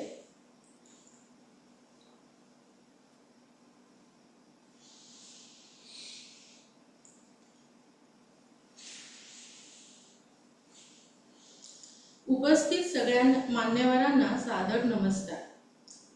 आपल्या प्रिय शुक्ल काकू आज आपल्या देहाने नाही, याचे दुःख तर आहेच, पण त्या मनाने आपल्या सोबतच असतील असा विश्वास आहे. शुक्ल काकू अतिशय प्रेमळ आणि सौम्य व्यक्तिमत्व. माझा जवळजवळ 10 वर्ष तरी त्यांच्यासोबत सहवास आहे. या सहवासाचा आधार अध्यात्म आणि सत्संग. आमच्या सत्संग समूहात त्यांना यायला फार आवडायचं. कधी समजा सत्संग चुकला तर त्यांना खूप वाईट वाटायचं. जोपर्यंत मी दुबईला होते तोपर्यंत त्यांच्याशी माझा संबंध होताच, पण मी भारतात वापस आल्यावर आणि कोरोनामुळे आमचा सत्संग नेटच्या माध्यमातून होऊ लागला तेव्हा पण त्या तितक्याच चिकाटीने येत राहिल्या. अगदी शेवटपर्यंत त्यांच्याकडून शिकण्यासारखे बरेच काही होते. त्यात प्राधान्य म्हणजे चिकाटी, सातत्य, लगन, साधेपणा आणि अध्यात्माची आवड, सेवा करण्याची दांडगी इच्छा. आमच्या प्रत्येक सत्संगात त्या आवर्जून माझ्याकडून काही ना काही सेवा मागून घ्यायच्या. सत्संगाचं कार्य त्यांनी शेवटपर्यंत केलं. मला तेव्हा त्यांची ही आवड प्रकर्षाने जाणवली जेव्हा त्या पाठीच्या दुखण्याने अंथरुणावर होत्या. त्या झोपल्या ऑनलाईन सत्संग आमचा अटेंड करायच्या. खूप कौतुक वाटायचे त्यांचे आणि त्यांची चिकाटी आणि सातत्याची कमाल वाटायची. जीवनाच्या शेवटच्या काळापर्यंत आपल्याला सत्संग करता येतो हे सहजगता त्यांच्याकडून मला शिकायला मिळाले. त्यांनी शेवटपर्यंत माझे भरभरून कौतुक केले आणि निर्व्याज माझ्यावर प्रेम केलं. मी त्यांची कुणीही नसताना यासाठी मी त्यांची अत्यंत ऋणी आहे. विद्वान मंडळी असे सांगतात की जीवनात सगळ्या ऋणांचं विसर्जन व्हावं लागतं, पण प्रेमाचं ऋण असे नाता चालेल. तसं काहीसं हे आहे. दुबईत असताना नवरात्रात त्या आवर्जून आम्हा सगळ्या जणींना सत्संगाला बोलावत असत आणि त्यांची मोठी भजन पुस्तिका काढून भजन म्हणत. खूप हौशी, खूप सौम्य आणि खूप समजूतदार, अगदी माझ्या आईसारख्या. माझ्याकडे दरवर्षी श्री गजानन महाराज यांचा प्रकट दिवस साजरा होत असे. तेव्हाही त्या खूप मोदक घेऊन येत असत. अतिशय सुंदर मोदक. त्यांना पाककलेची पण आवड होती. अशा आमच्या शुक्ल काकू आता फक्त आठवणीनच आमच्यामध्ये जिवंत राहणार आहेत, ज्या जिकडे कुठे असतील खूप सुखात असाव्यात आणि त्यांना सद्गती लाभावी ही देवांच्या चरणी प्रार्थना करून थांबते. जय रघुवीर. आता आपल्यापैकी कोणाला कथन करायचं असेल? शोभाजी. नमस्कार, माझं नाव शोभा उरणकर, शोभा अभय उरणकर. आज माझे मिस्टर पण येणार होते, पण ते अबुधाबीला गेल्यामुळे नाही येऊ शकले.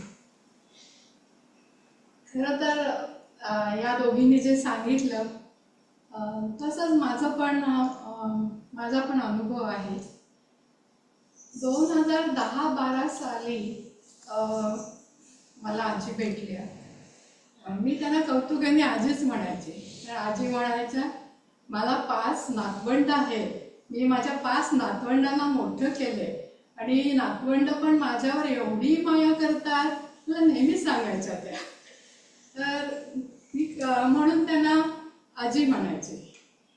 मग आमच्या वाचन ग्रुपमध्ये जाताना आमच्याकडे 2 गाड्या होत्या. साधकांना बोलायचं असेल, मला वाटतं शिल्पाताई मला खूप मोठं नशीबच आहे, कारण त्याच्यामुळे मला त्यांचा खूप सहवास लाभला.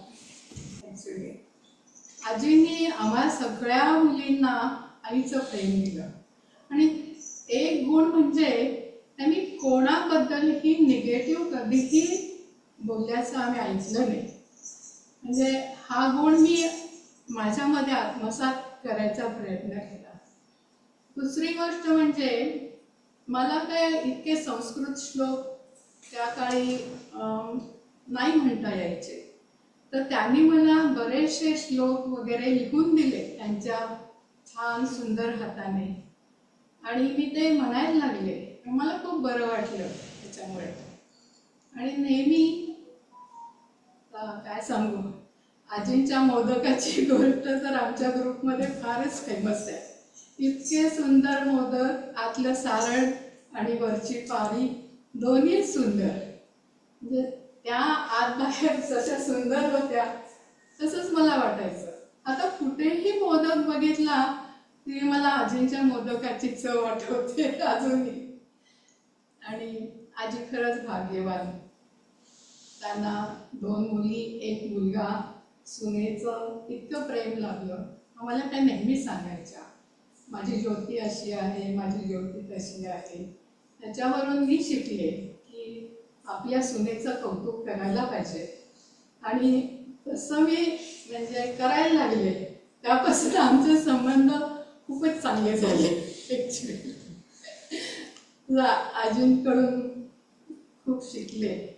आणि काय सांगू, वयाची 80 वर्ष पूर्ण झाल्यावर सुद्धा आजींना खूप उत्साह होता. आमच्या वाचन ग्रुपच्या खास कार्यक्रमामध्ये त्यांना काही ना काही म्हणायचं असायचं आणि अस्खलित संस्कृतमध्ये त्या वयात सुद्धा म्हणायच्या. आणि एक म्हणून झाल्यावर त्या पुन्हा विचारायच्या, हेमा मी अजून एक म्हणू का गं? तर वेळेमुळे त्यांना म्हणता यायचं नाही. मग आम्ही म्हणायचो, आजी नेक्स्ट टाइम म्हणा तुम्ही परत. भगवद्गीतेचे श्लोक त्यांनी म्हटल्यावर इतकं मला आवडायचं ते ऐकायला. फारच छान. आणि माझी खात्री आहे आजींना परम सद्गती मिळणारच आहे, कारण त्यांनी इतके सगळ्यांवर प्रेम केले. आणि त्यांचा सहवास म्हणजे कशा सुंदर छान इस्त्रीच्या साडी घालून त्या अशा आमच्या ग्रुपमध्ये असायच्या.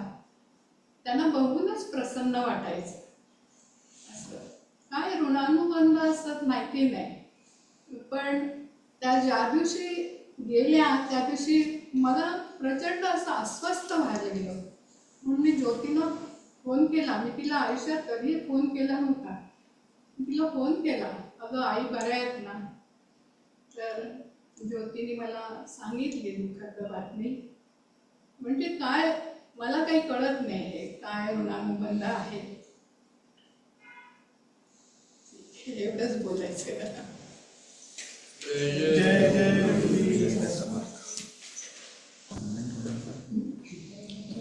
ऑनलाईन साधकांना कोणाला बोलायचं असेल, मला वाटतं शिल्पाताई.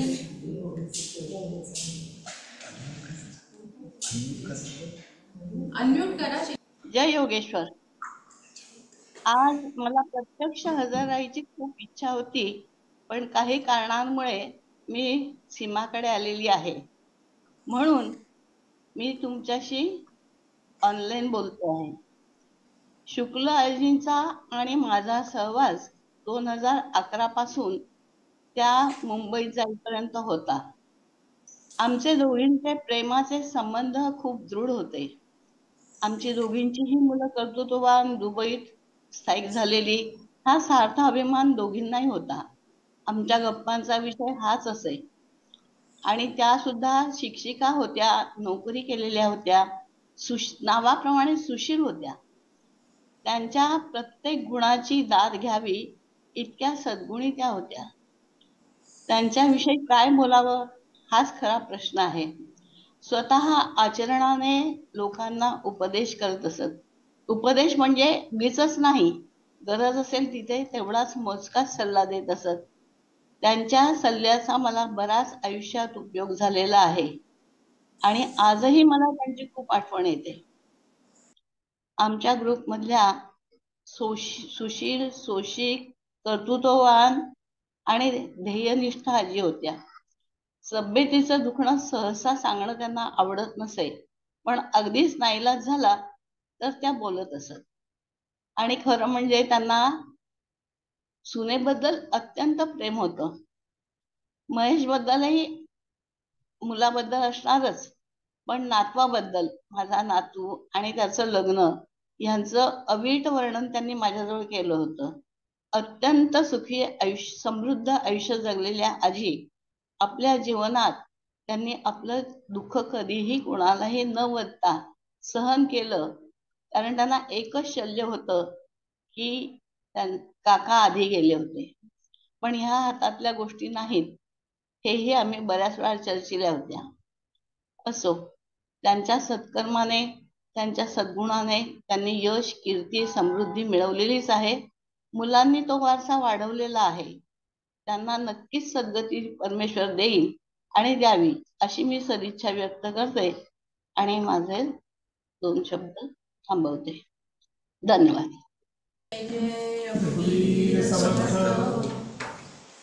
तर आज आपण आपल्या सत्संगाची सांगता करूया आणि आपण आत्मशतक बोलूया.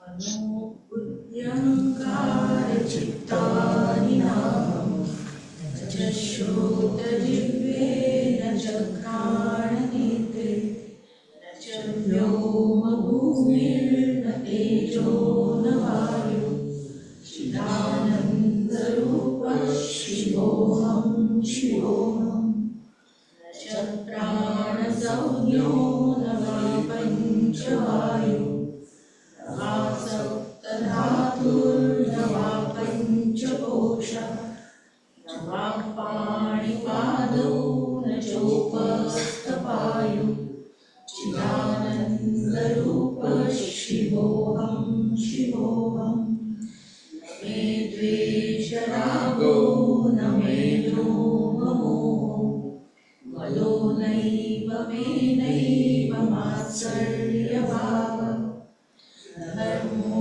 न जातो न कामो न मोक्षः चिदानन्दरूपः शिवोऽहं शिवोऽहं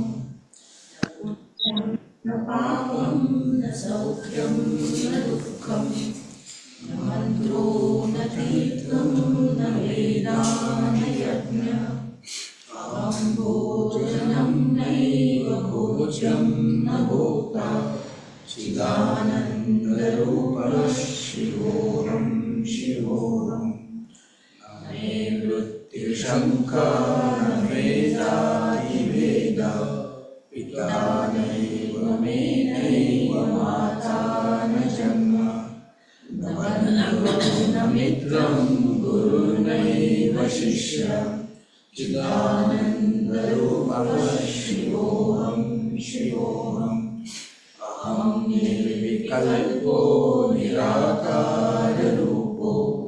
विभुर्व्याप्य सर्वत्र सर्वेन्द्रियाणां सदा मे समत्वं न मुक्तिर्न बन्धः चिदानन्दरूपः शिवोऽहं शिवोऽहम् चिदानन्दरूपः शिवोऽहं शिवोऽहम् चिदानन्दरूपः शिवोऽहं शिवोऽहम्